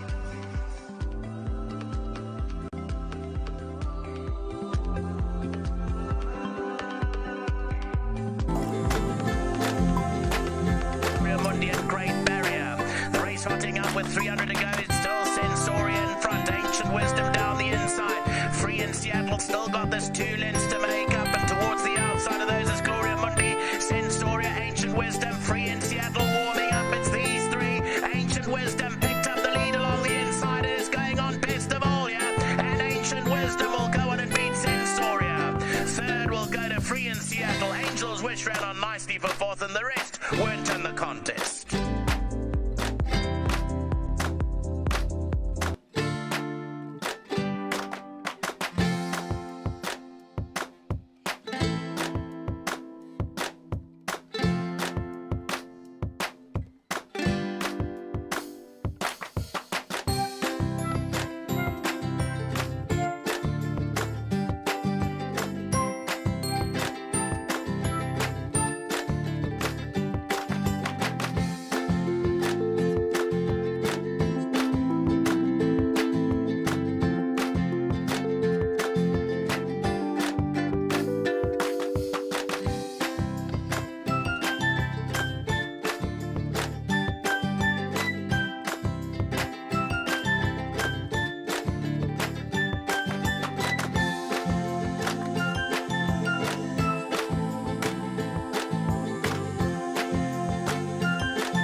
They should have put you on the last one as well, 10 lengths. No, it's part of racing. You go with the flow. I got the ride back, so it came back to me.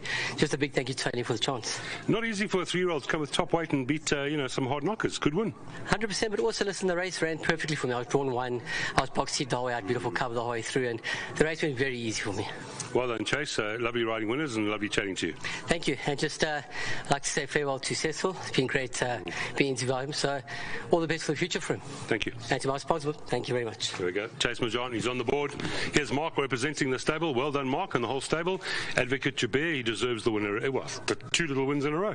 Thank you. Well done to Mr. Joubert and his family. Owns and bred this filly. Well done to Chase. He did tell us to change the bit and everything. So well done to him. And it was a good ride. She definitely made him earn his riding fee today. And Tony said, I must say to Cecil, happy farewell. He loves Cecil, very fond of Cecil, and we hope... Who isn't? Who isn't, you're right. And we hope to see him on the course. He mustn't be a stranger. And thank you. Oh, thank you. Please, if I don't ask you about Edward Ryan the next, I think the punters will shoot me. Edward Ryan the next? If he doesn't need the run, he'll go close. Thank you and well done. Thank you. Thank you, Mark. Right, and we got Jomo coming to represent Van Disse, who is the winning groom. Please, Jomo, if you'll come in, 1,500 Rand from World Sports Betting. Van Disse, he'll be taking this money. Well done. I'm very happy for that he wins. Bandisa wins this race. It's a penalty because he only look after that those 3 days. That is a penalty. Even him, he said they give me a luck. That's why that is happened. Lucky man. Thanks for the stable. Thank you. Well done. He's a lucky man, Van Disse. Well done to you. The groom who looks after Ancient Wisdom. 1, 4, 5, and 7. And you've heard Edward Rise, a runner in the next. That's race number 7. Just 2 more races with Cecil and Tembu by my side.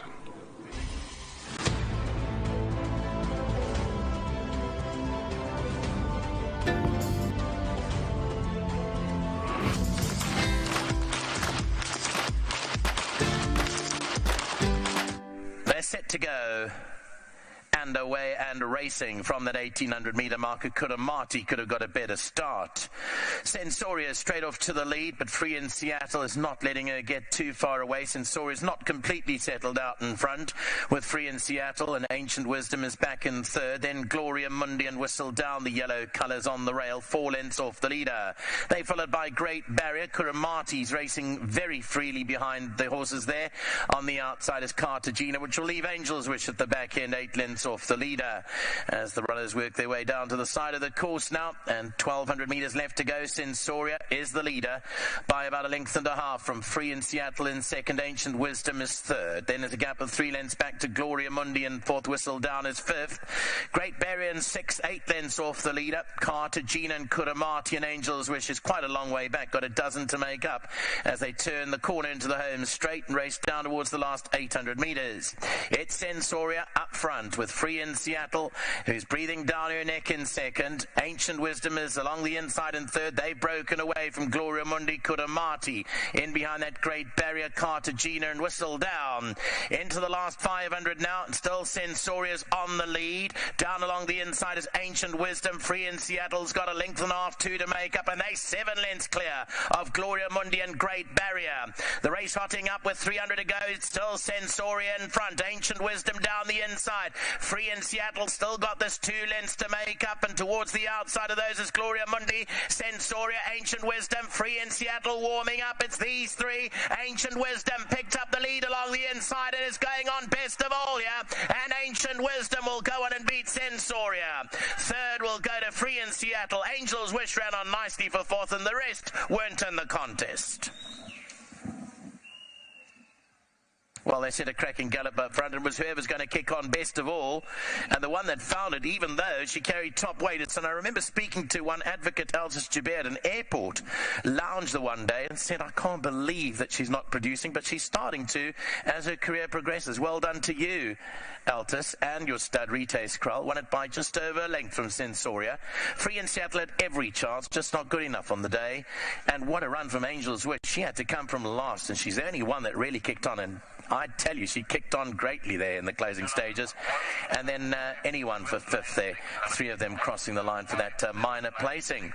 But well done to number 1, Ancient Wisdom. This will be back-to-back wins after a 10-length maiden win. It's a very nice win today, giving weight and a beating to everything else. Sensoria was second. Free in Seattle could not get on terms, couldn't get past Sensoria. She actually broke her heart here. And fourth will go to Angel's Wish, which ran on beautifully under Wesley Mowing along the inside. Fifth, maybe Whistle Down or Gloria Mundi, Kuramati, then Cartagena and Great Barrier. But these front 3 really got away from them. And a special mention for that fourth horse, Angel's Wish, who's lost none of his zest for racing yet.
and I do believe that the one after the rain has a chance. 2 is an early runner to leave the parade ring. Makes in the preceding race.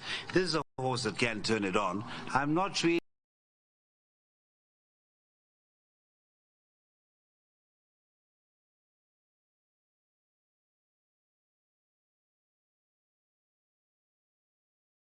Chieftain, as you heard Gavin interview himself, he was looking to run a cracker over the course and distance, first time over this 1,200 meters. Certainly the form is there as far as the 1,000-meter runs are concerned. 5 lengths to proceed. Yes, it was a 6-runner field, but Proceed has proven to be more than a useful sort. Very much so. And then, of course, Chieftain had those tussles with King of Venus towards the end of November. They met on a couple of occasions and were really close up. And today, Chieftain, if taken to the 1,200, is certainly a massive, massive runner. And I must tell you and share with the public that when he walked out, he said, "See you just now." Okay. So that's how confident he was. No, that is what it's all about. That's the 3, as we were talking about the Chieftain. 4 is a scratching. Now, Danilo Danilovic. Again, another one. Bronwell Tobias has got a couple of horses in his colours today. There's this one and then the one in the last. That is race 8, number 1. And that is, of course, the Smith & Wesson. This is another one that has been up against, you look back at the form lines, met some really 2 lengths behind the Pico. Tell me about it. Tell me about it. And you're looking at a horse, Mount Pilatus. Yeah, Mount Pilatus. That was the subsequent feature winner for the Sponks. There is the one. And that's the colours of the Palmers, and we certainly wish the stable a good run from the one horse after the rain. No slouch, and hopefully that they do get to the bottom, and the horse that does have a few runs under its belt. Correct. Right. I think you chatted about the 5. Muzi rides from a good draw. There it is in the parade ring. Cecil, as he said, on best, be careful for this one. Number 6, Wise Act, Corner Express and Malisera Kajeri. We don't have long. I wonder if we shouldn't just move up to your 8 quickly, Edward Rye, because I did get confidence they're expecting a good run. I heard Mark say to you, if not needing it, should go very, very close. But let them go down to the start. We need to talk about the 6 and the 7. There's quite a few. They could be involved in the finish as well. Well said. Over to Nico for that Canterbury's race, number 6.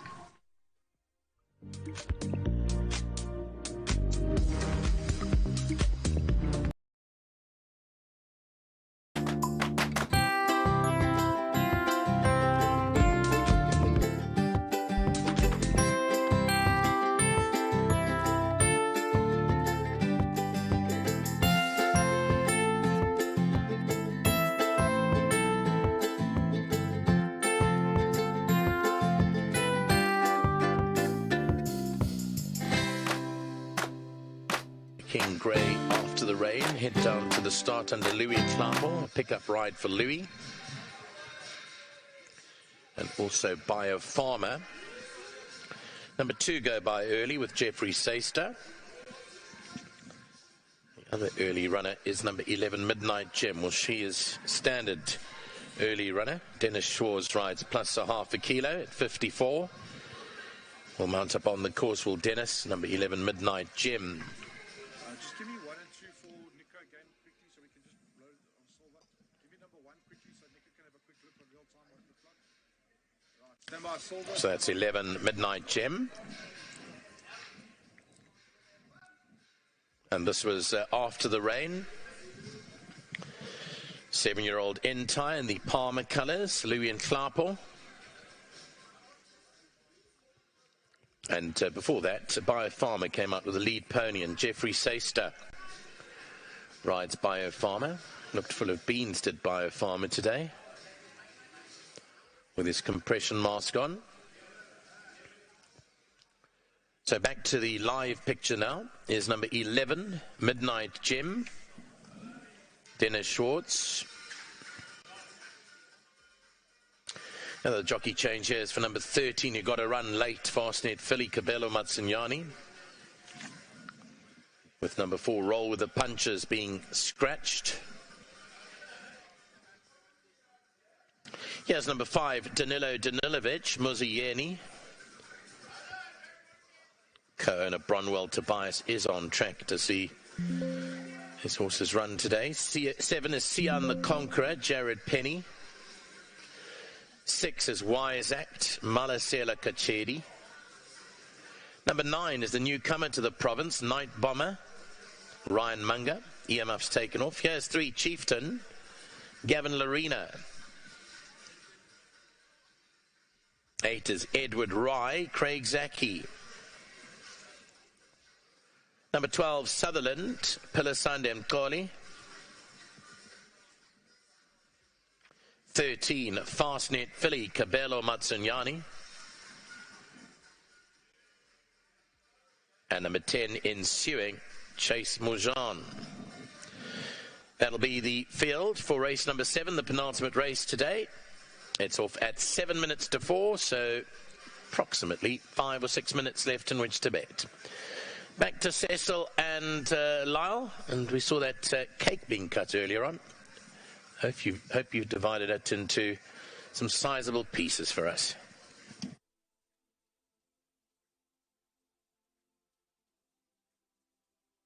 Yeah, Cecil, Nico would take note of the cake and the cutting. He will be down promptly after race number 8. Now, race number 7. Merit rated 96 handicap, 1,200 meters. Louis Nklapo rides number 1 after the rain, the beautiful grey. Number 4, Roll with the Punches, is a scratching. Earmuffs off number 9, Night Bomber. A few whispers about that one. And Cabello Matsunyani rides number 13, Fastnet Philly. Cecil, I must tell you straight away, when I did this field, I went wide because literally, I believe Chieftain can win. I believe Edward Rye can win. I believe Sea on the Concrete can win. I believe Night Bomber can win.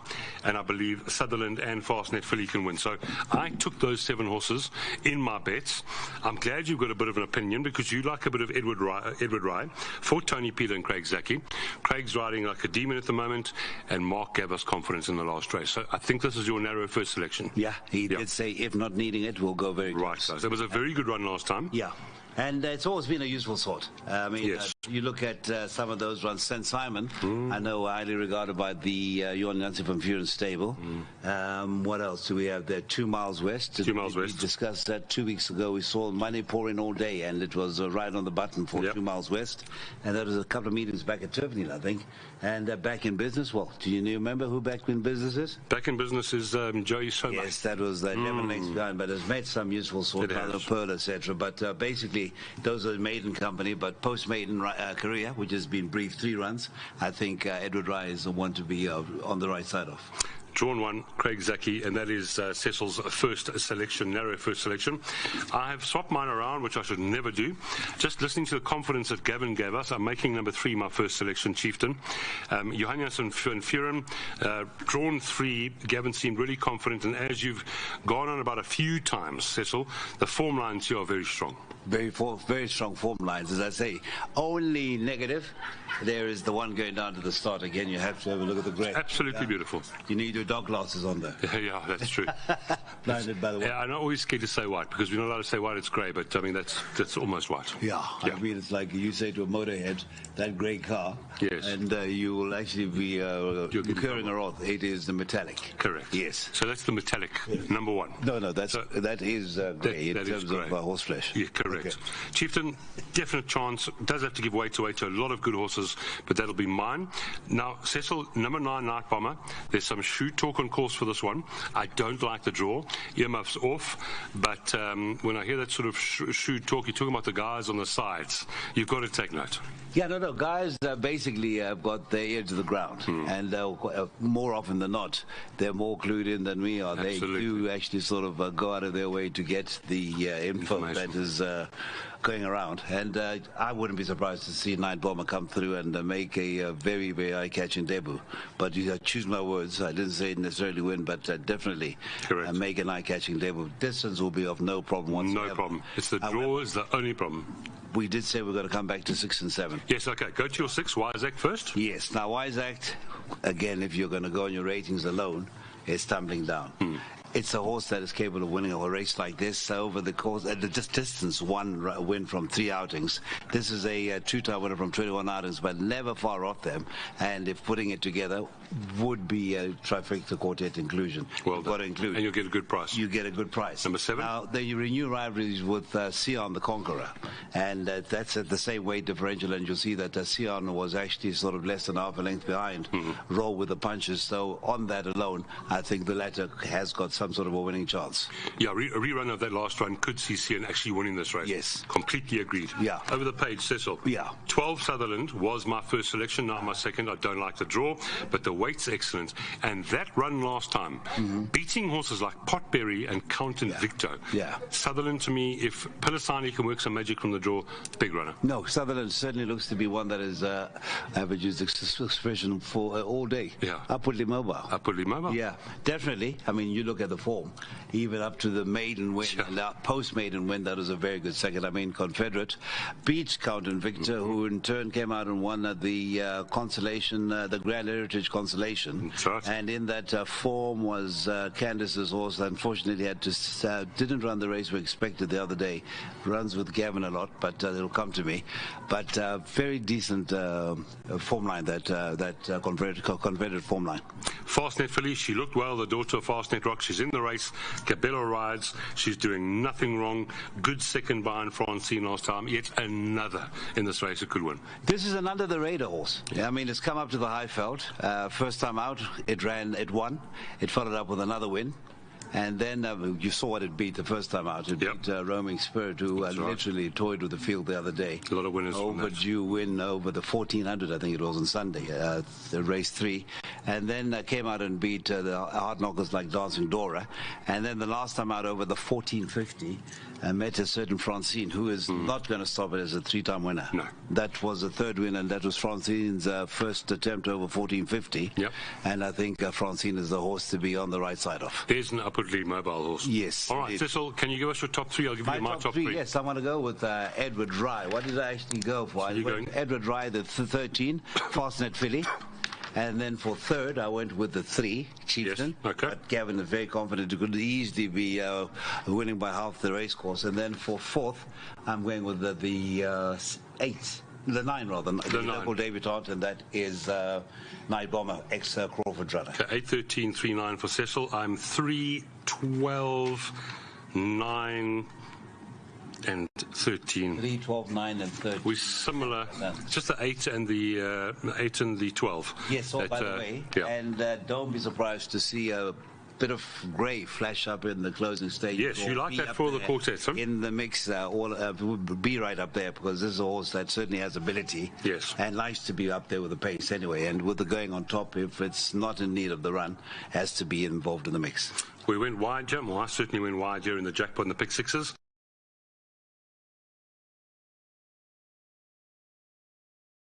There's not long to go here. The betting does have Chieftain at 33 to 10, now 3 to 1.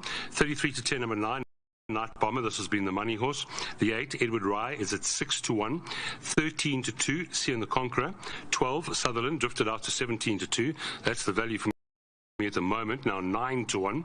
The 13 also valued at 9 to 1, and then 17 to 1 and better by those. Yes, by the way, if you played a bipod today, 74.50 was the dividend. We'll give you the wheel page as far as the first jackpot is concerned, after the last leg, which comes up next.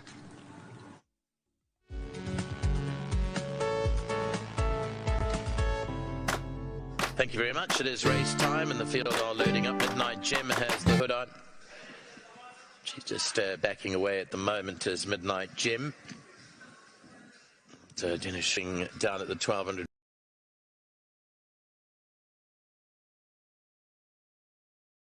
meter marker. First one to be loaded. 9.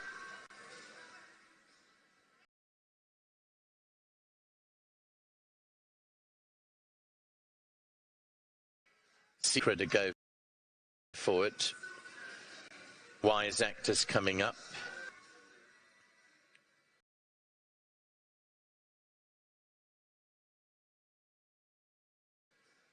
Wise Act. We're Fastnet Filly. Chieftain the next.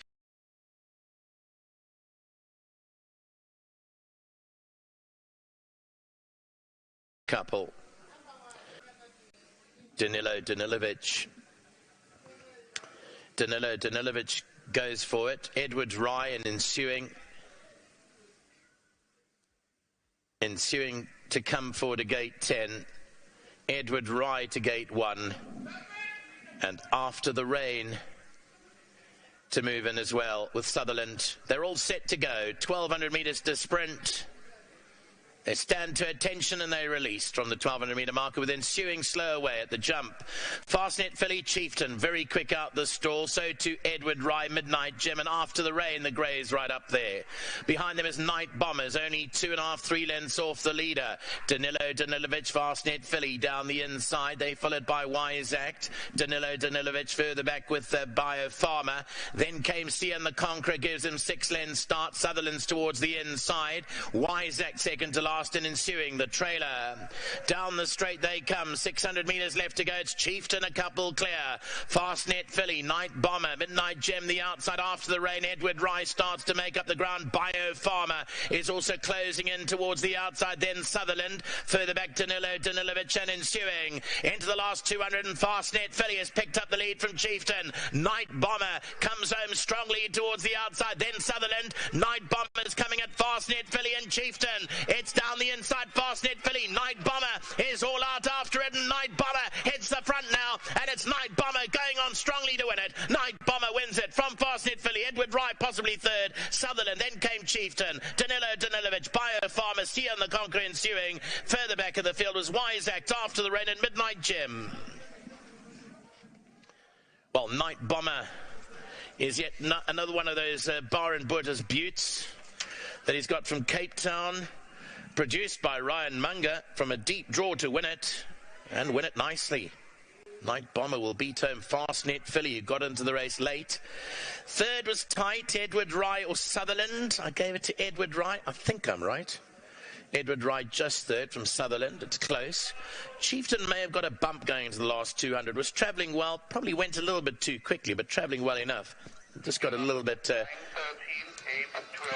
unbalanced, I'd call it, more than anything else, coming down here. Let's have a look into the last 300 metres. You see Chieftain is along the inside with Fastnet filly. Night Bomber comes to tackle Chieftain, and Fastnet filly are busy fighting this out. I thought, yeah, there. That's where I meant. Fastnet filly may have just run on to Chieftain, and it allows Night Bomber to get into the race. And the colours are Larry Nestet and Bar and Borders. We saw Radicchio do so well. I think this must have been part and parcel of the whole deal there, that Byron might have got out of Cape Town, but he's done well. Night Bomber has won on debut on the Highveld, a son of Lancaster Bomber, out of that very good mare, Evening Attire. You'll remember Evening Attire?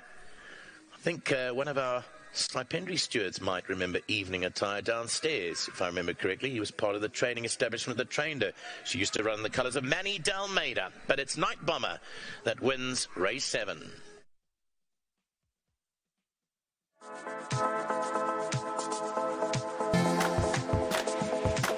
There's the money horse, Night Bomber, and we did tell the punters, I've heard about this horse the whole day I've been here, from all the guys around the course. Ryan Munger, excellent ride from the wide draw. Bar and Butters, Mr. Nestat, well done, Cecil. Bar and Butters, take your hat up to this man. He can do a lot of things with a lot of horses. No, he doesn't really need a lot of time with them before he gets to the bottom of them and knows exactly how they should and what they like and what they don't like, their quirks, etc., nuances. And certainly has to be a man who's going to continue a good season. Yes, obviously the quid pro quos don't come about every day, but he's going to continue holding his own. The 13 ran another beautiful race. Excellent. Because the horse is completely mobile. And then, of course, the Edward Rye excuse, we'll discuss that later, but let's pass over to Nico for the lead-in.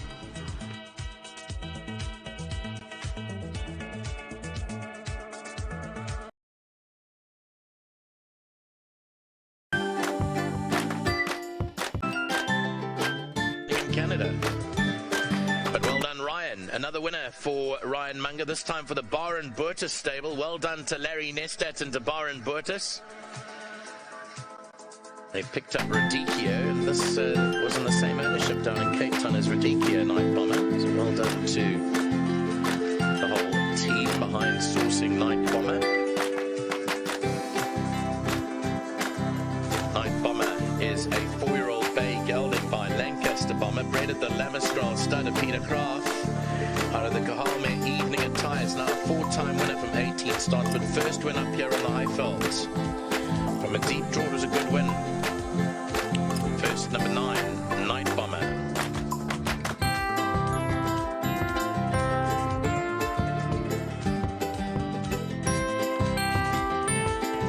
Second was number 13, Fastnet Filly. Third to number 8, Edward Rye. And fourth, number 12, Sutherland.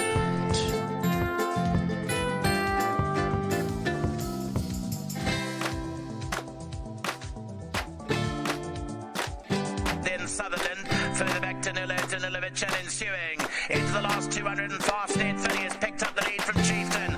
Night Bomber comes home strongly towards the outside. Then Sutherland, Night Bomber's coming at Fastnet Filly and Chieftain. It's down the inside, Fastnet Filly. Night Bomber is all out after it, and Night Bomber hits the front now, and it's Night Bomber going on strongly to win it. Night Bomber wins it from Fastnet Filly. Edward Wright.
exactly. You know, these Cape horses, they come here and they seem to enjoy the scenery. And like you previously said, Mr. Boertis is very good with that sort of horses.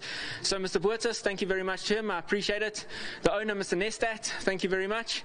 My sponsors, Bryanson Auctioneers. And to you, Mr. Ntembu, for all the years and dedication you've given to this game. You deserve a salute, sir.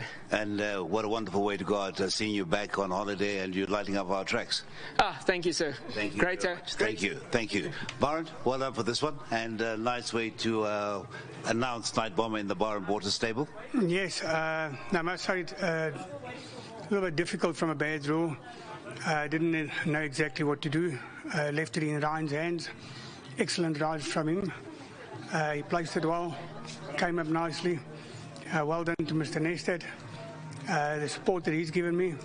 And obviously our sponsor, World Sports Betting. Yes, Mr. Nestad, I'm sure he's happy with his trust in you, because so far the horses we've seen from him to you have done well, Radicio and now Night Bomber. Yeah, no, we only have the two and they've done very well. I wish you all the very, very best, and long may it continue. Thank you very much. Thank you so much, sir. Thank you. Now we've got Nkosi, and who is it, Nkosi? Itandile, yes. Nkosi, well done to you. And this is a nice horse, huh? Yeah, it's a nice horse. I'm happy for this horse because I'm coming for Cape Town and running for first time, running in my stable in the win. So I'm happy for this horse. I hope you have a lot of fun with this one. Huh? Yes, sir. Thank you. So much, Nkosi. Thank you. Nkosi Tandile, that is the man who looks after number 9, Night Bomber. Well done to Bar and Waters. And of course, we look forward to the finale. That is race number 8. Lots of money for Candace's horse in the anti-post market. But of course, we're looking at Smith & Wesson to be the one that gives most chic.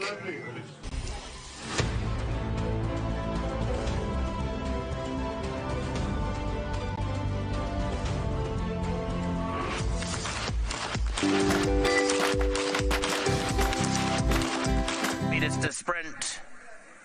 They stand to attention and they release from the 1200 metre marker with ensuing slow away at the jump. Fastnet Filly Chieftain very quick out the stall, so to Edward Rye, Midnight Gem, and after the rain the Greys right up there. Behind them is Night Bombers, only 2.5, 3 lengths off the leader. Danilo Danilovic, Fastnet Filly down the inside. They followed by Wise Act. Danilo Danilovic further back with Bio Farmer. Then came Sian the Conqueror, gives them 6 lengths start. Sutherland's towards the inside. Wise Act second to last and ensuing the trailer. Down the straight they come, 600 metres left to go. It's Chieftain a couple clear. Fastnet Filly, Night Bomber, Midnight Gem the outside after the rain. Edward Rice starts to make up the ground. Bio Farmer is also closing in towards the outside. Then Sutherland, further back Danilo Danilovic and ensuing into the last 200, and Fastnet Filly has picked up the lead from Chieftain. Night Bomber comes home strongly towards the outside. Then Sutherland, Night Bomber's coming at Fastnet Filly and Chieftain. It's down the inside, Fastnet Filly. Night Bomber is all out after it, and Night Bomber hits the front now, and it's Night Bomber going on strongly to win it. Night Bomber wins it from Fastnet Filly. Edward Rye possibly third. Sutherland, then came Chieftain. Danilo Danilovic, Bio Farmer, Sian the Conqueror ensuing. Further back of the field was Wise Act after the rain and Midnight Gem. Well, Night Bomber is yet another one of those Bar and Butters buttes that he's got from Cape Town. Produced by Ryan Munger from a deep draw to win it, and win it nicely. Night Bomber will beat home Fastnet Filly, who got into the race late. Third was tight, Edward Rye or Sutherland. I gave it to Edward Rye. I think I'm right. Edward Rye just third from Sutherland. It's close. Chieftain may have got a bump going into the last 200. Was travelling well. Probably went a little bit too quickly, but travelling well enough. Just got a little bit unbalanced, I'd call it, more than anything else, coming down here. Let's have a look into the last 300 metres. You see Chieftain is along the inside with Fastnet Filly. Night Bomber comes to tackle Chieftain, and Fastnet Filly are busy fighting this out. I thought, yeah, there. That's where I meant. Fastnet Filly may have just run on to Chieftain, and it allows Night Bomber to get into the race. And the colours are Larry Nested and Byron Burders. We saw Radicchio do so well. I think this must have been part and parcel of the whole deal there, that Byron might have got out of Cape Town, but he's done well. Night Bomber has won on debut on the Highveld, a son of Lancaster Bomber, out of that very good mare, Evening Attire. You'll remember Evening Attire? I think one of our stipendiary stewards might remember Evening Attire downstairs, if I remember correctly. He was part of the trade.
Today I purposely took the intro to this because my friend on the left here was going to say something totally contrary to the race itself, but it is the race 8 that we're talking about, a merit rated at 72 over the 1,000 meters, and it's all about the 5, love the name, Lonely as a Cloud, 5 to 2, that is your favorite.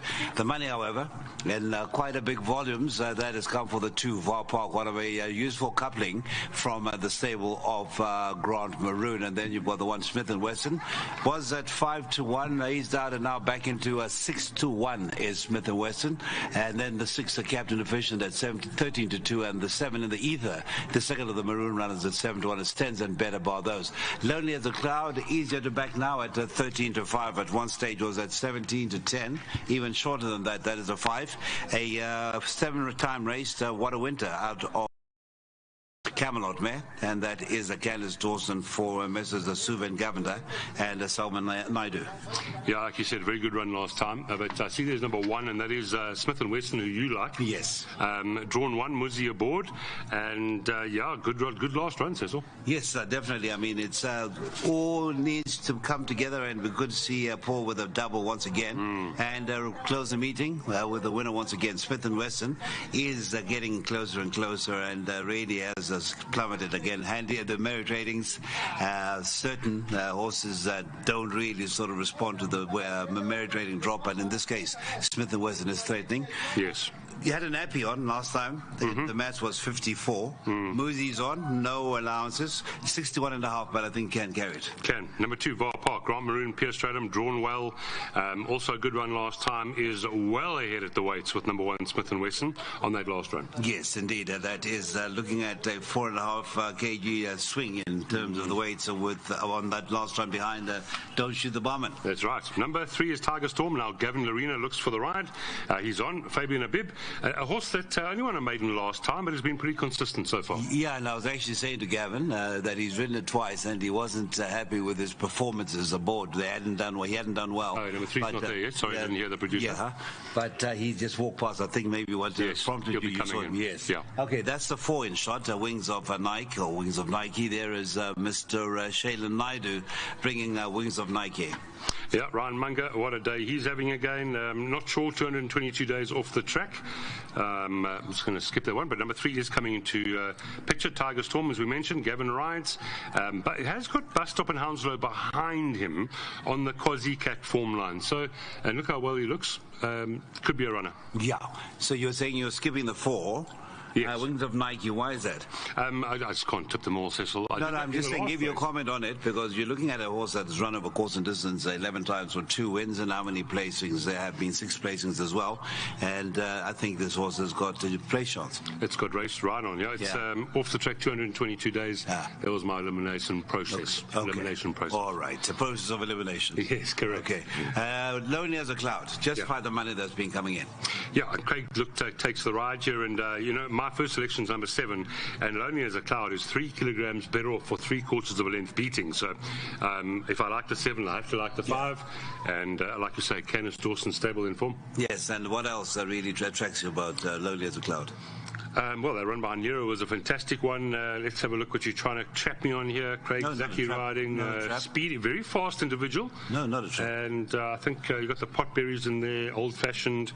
Good run behind Nero. Yeah, no, the last race is replicated from Tuesday, where we saw Phantom Express, who had run second in that Nero race. Nero form line, yes. So that form line could prove to be quite strong. Correct. Yes, no trap. It was just, good. I thought you were trapping me. No. 6, Captain Efficient. Now, like I heard about the 9 in the last race from the guys around the fringe, this is the horse I've heard, number 6. So that came through. This could come through too. Okay, so that is Captain Efficient. Yeah, useful coupling that old Fabian has. Hasn't had too many runners on the show this afternoon.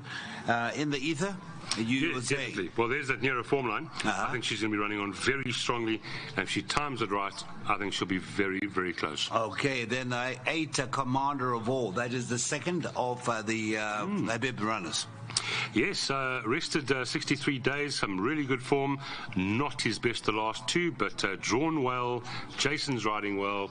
Must have a chance. 9 is a scratching. Then finally the 10, a Jet Cat talking to Heinrich van der Verstees, and it says, don't leave out of your trifectas and quartets. I wrote you, capable of popping up in 1 or 2 runs here. This horse can pop up. 52 kilograms, drawn arguably on the wrong side. That's lovely stuff. That is a 9-runner field, right? Yes. It'll be interesting to see how we try and work out the likely finish order. Yeah. But let's cross over to Nico for the very last canter pass of the afternoon here at the Vaal. And the very last canter for me, certainly this side of February and this side of March. We will see you again, and it's been a pleasure working with you yet again. Yes, the Vaal will always be dear to me. And of course, you started here, didn't you? You started here, Mr. Newmarket. Newmarket. Okay. Right, and it was a night meeting, and anybody who had ever the pleasure of going to Newmarket, they were the best. It was a beautiful course. It was just one of those courses that was just so beautiful at night. It was. It was virtually sort of amphitheater. Yes. And it was just one of those race tracks where you could take a first-time race goer and they'd fall in love with the game. Correct. Yeah, but let's cross over to Nico for that last canterpast. Yes, so 25 years we've been together, and it's flown by. Time flies when you're having fun. 25 years, and you'll be sorely missed on the courses. Going by to the start for the 8th race is number 2, Vaal Park. This is Pierre Stradham. He's been riding all of those 25 years.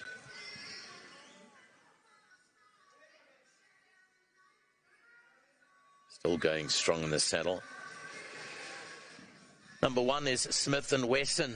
Muzieni, scratched in the last race, is number 9 Pacific, so only 9 runners go to post here.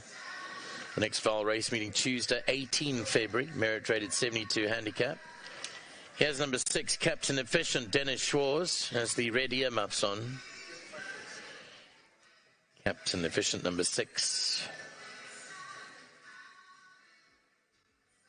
3 is Tiger Storm. It's a pickup ride for Gavin Lorena. For Fabian Habib as a compression mask and the red earmuffs on as well. Tiger Storm number 3 in the Dylan Chinsamy colours. 5 is Lonely as a Cloud, Craig Zaki. 4 is Wings of Nike, ridden by Ryan Mungo, who's had a very good day. 7 in the ether, Pilasande Mkoli.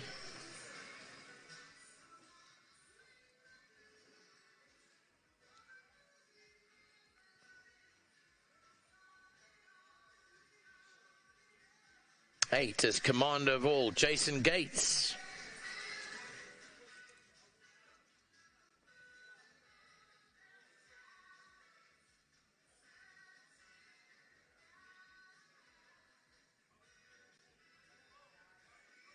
10 is Jet Cat, just right behind it, Jeffrey Sester. Runners and riders to compete in the last of the afternoon. It's race 8. It's off at 28 minutes past 4. So still about 5 minutes to get those bets on. Over 1,000 metres the minimum trip up the straight. For the last time, let's cross to the preview. To Cecil Mtembu and to Lyle Cooper.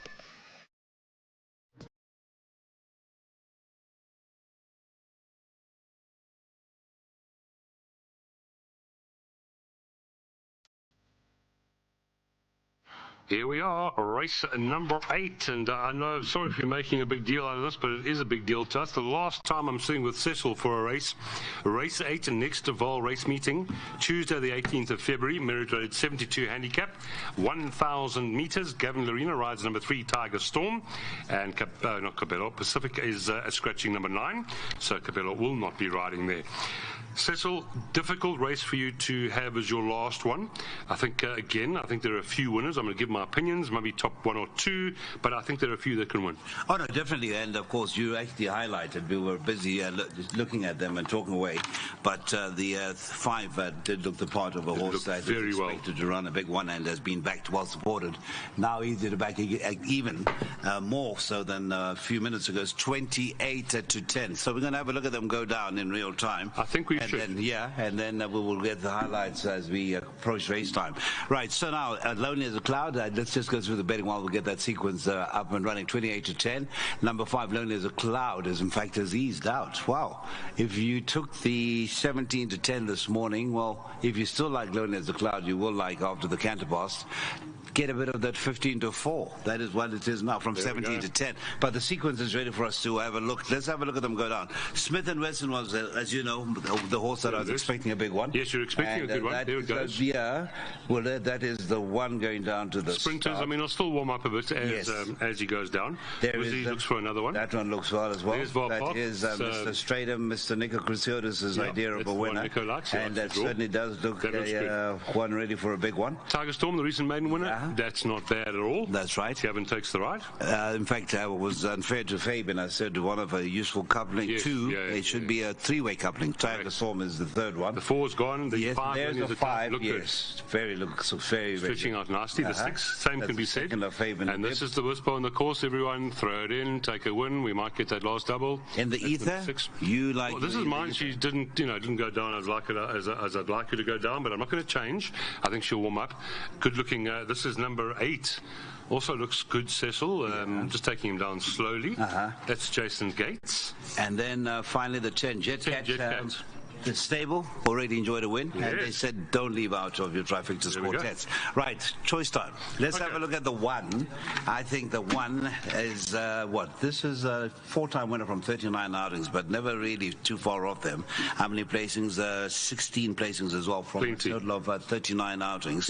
So has been a model of consistency. And you can get about a good price here, 13-2. 13-2, not too bad. It had come into 6-1, has eased back out to 13-2. And you're looking at your horses, the one that is finding the support. Smith & Wesson on the forum I'm on right now, still at around 6-1. But certainly it's one of those races. I think the quartet could pay here if you really get it get your numbers in the right order. Okay, so 1 definitely a runner for you. 2, Vaal Park, I think worth looking at again. Yes, Vaal Park went down really well. Piers Stratum rides from a draw of 10. Piers ridden twice for a win and a third. And, this horse has been running against some decent sorts, including holding number 1 on that last run at the weight. So, got to be a runner. Yes, got to be. And look at that. Looks good. Very, very, very good. And I think definitely a contender now, running off a rating of 74, has slowly come down in those weights once again. The 3 Tiger Storm. What were your impressions? Well, the 3 went down well. I like the way 3 went down. The run behind Quasicat puts horses like Bus Stop and Hounslow behind him. So, normally I just brass the maidens, particularly with heavy weights, but he's gone down so well. He's got Gavin aboard, and he's got good horses behind him in the maiden ranks. He could be a runner. Yeah. Hard race. Unfortunately, Quasicat didn't quite frank the form the other day. Yes. But that was the post-maiden run, so I think you can actually sort of draw a line through that. Wings of Nike, you never liked. You didn't really give it a chance. I hope it runs a crack of a Sholin. But it's been off a long time. It's been off a long time. That could be one of the negatives, but on its day, very capable. Yes. Number 5, Lonely as a Cloud. This went down really well. There is Wings of Nike. There's the 4, Went down well enough. Now, what about the 5, Lonely as a Cloud? I thought this was one of the... Is this your first selection? No. Number 1 was... Okay, so this is right up there for you. Yeah, but this actually was quite... That's very good. Quite eye-catching. And Candice is another trainer that gets horses turned out beautifully every time. Top jockey Craig Zaki takes the ride, obviously a runner. 6... Captain Efficient. I'm going to say for the last time, the whispers are about for this horse, Captain Efficient, Dennis Shaw's. 2.5 kilograms, better off with 8. The form lines are good. There's the 6, and then one more, if we can. Number 7 is still going to remain my selection, even though she could have gone down better. Okay, so now selection time. I'm going 7, 6, and 5. Okay, I'm going to go the box exacta route, and that is a 1, 5, and 2. Thank you.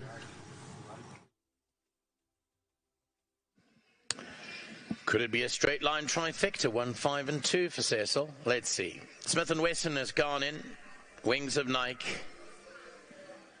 in the ether to go for it. Wings of Nike has moved in the ether to come up at the 1,000-meter marker. Tiger Storm, Commander Vaal to go up. Lonely as a Cloud. Lonely as a Cloud has moved in. Tiger Storm is in. Captain Efficient is coming up next. Vaal Park is towards the outside. That'll complete the line. 1,000 metres to sprint. We're all in, and they're racing. Good enough start for them towards the outside. Tiger Storm and Vaal Park began okay. Down the centre, Captain Efficient shows good pace. Wings of Nike, Smith and Wesson is quick on the left-hand side. Lonely as a Cloud, not far off the early pace. In the ethers, dropped 5 lengths off them. Jet Cat is towards the inside. Runners work their way down to the last 600 metres. It's Tiger Storm hard up on the outside, and Smith and Wesson between them. It's Captain Efficient. Vaal Park's got 3 lengths to make up. In behind that, Wings of Nike, Jet Cat. Lonely as a Cloud is 5 lengths off the leader.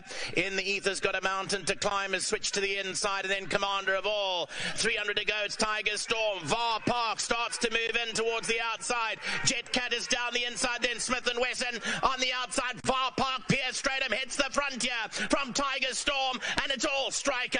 It's all Vaal Park. Vaal Park runs away to win it by a length and a half, 2.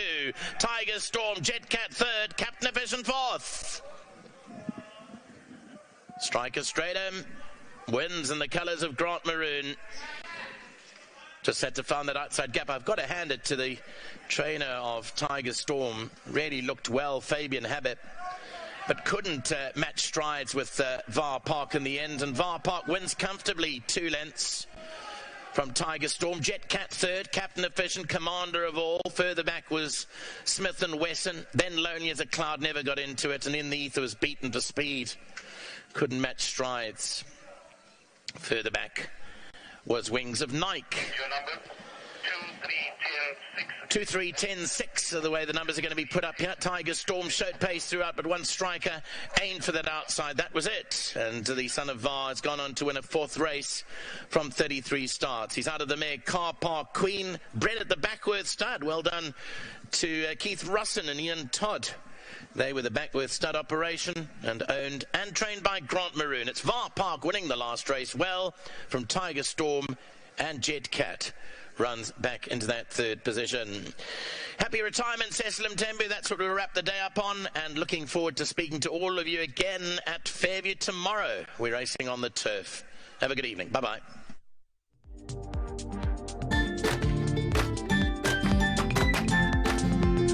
Yes, certainly came back the way it went down, and that is Vaal Park, as you heard from Nicker, owned and trained by Grant Maroon. His stable is ticking over nicely. It really is. And for a small string, and Vaal Park has reunited with Stratum, and it's now 3 rides for 2 wins and a 3rd. Well done to Pierre, and well done to the Breeders' Backworth stud. So Vaal Park now a 4-time winner from 33 outings, beats home the 3, an improved runner from the 3 Tiger Storm. I say an improved run.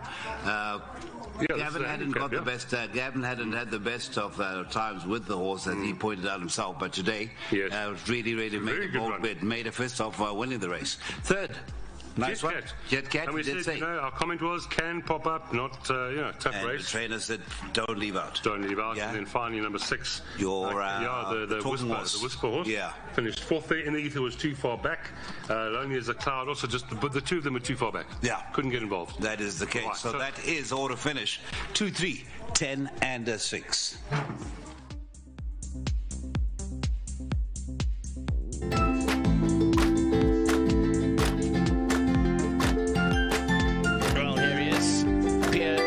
Stratum wins the last race of the day.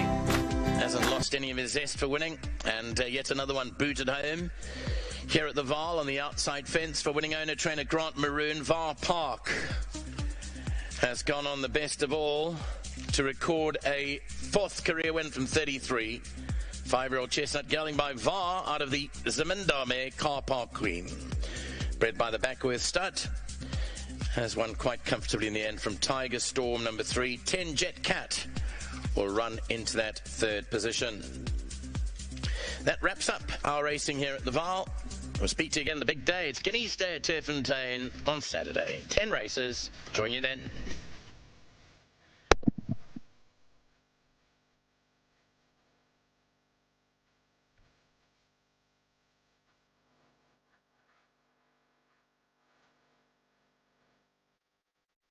the leader. In the ether's got a mountain to climb, has switched to the inside, and then commander of all. 300 to go, it's Tiger Storm. Vaal Park starts to move in towards the outside. Jet Cat is down the inside, then Smith and Wesson on the outside. Vaal Park, Pierce Stratum hits the frontier from Tiger Storm, and it's all Striker. It's all Vaal Park. Vaal Park runs away to win it by a length and a half to Tiger Storm. Jet Cat third.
This one, we've made it a player, but well done, Grant Maroon. He's picked up that fourth career win this afternoon, bred by Backworth. Here comes Nico smiling, his teeth are glimmering.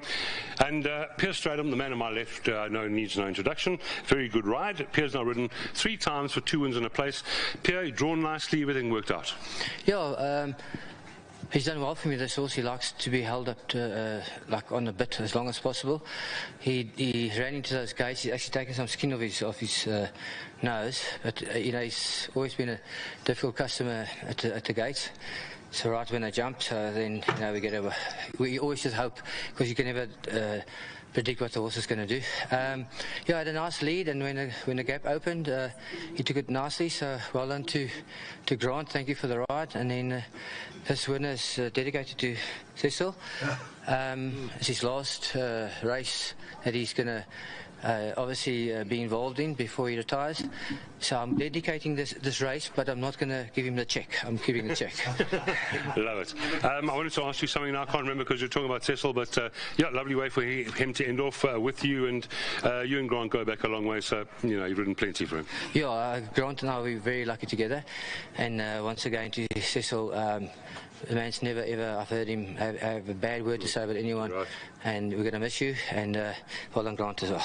Please don't go. I want you back for after a second. We're going to get, this is Solomon who's coming in, assistant to Mr. Maroon, and he's going to represent Anton. Anton's a winning groom. Well done. Good way to end off the day. Thank you very much. I'd like to say well done to Pierre.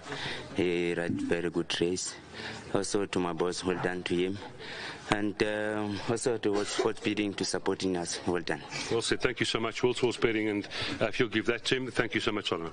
Pleasure. Well done, Grant Maroon. Now, please, if you'll come back in, Cecil, take your microphone, maybe, because I've got a special man for your very final moment here with us all.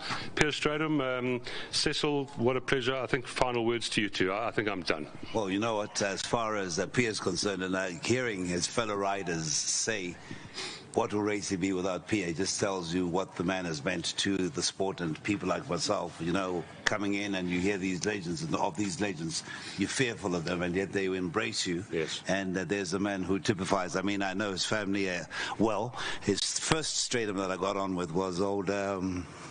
His brother, Chalk, and he used to be assistant to Alan Creer. If you travel with horses to Bloom, and we became good friends, and just continued from then. Then I had the pleasure of meeking Hecky, and just as well, and his mum, Just a wonderful family from good stock, and I really wish you all the very best as striker. Thank you so much. Thank you so much. I'm probably not going to be that far off you.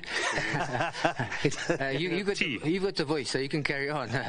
I've got a ride, so obviously the bones don't last that long. But Cecil, all the years, I mean, you've always had that calmness about you when you talk and tip horses, and we always felt like you knew what you were talking about. Yeah, we're going to miss you. No, I'm going to miss you guys. And if I can throw something in, I feel like the ham and a sandwich. I'm standing between two legends. Sad day because Cecil's going to be gone. Pierre probably won't be around too long, and it's been a pleasure knowing both of you. True pleasure. Be careful of that last statement. People were saying that 5 years ago. Thank you so much, Frank. I know him. Thank you so much, and I wish you all the very best. Thank you so much, Vaal. Thank you so much. Your final word, please. My final word is that to each and everybody who's been sending messages of goodwill, to each and everybody that I've met along the way, it's been a wonderful journey, and thanks very, very much, and we'll see you soon. Bye-bye.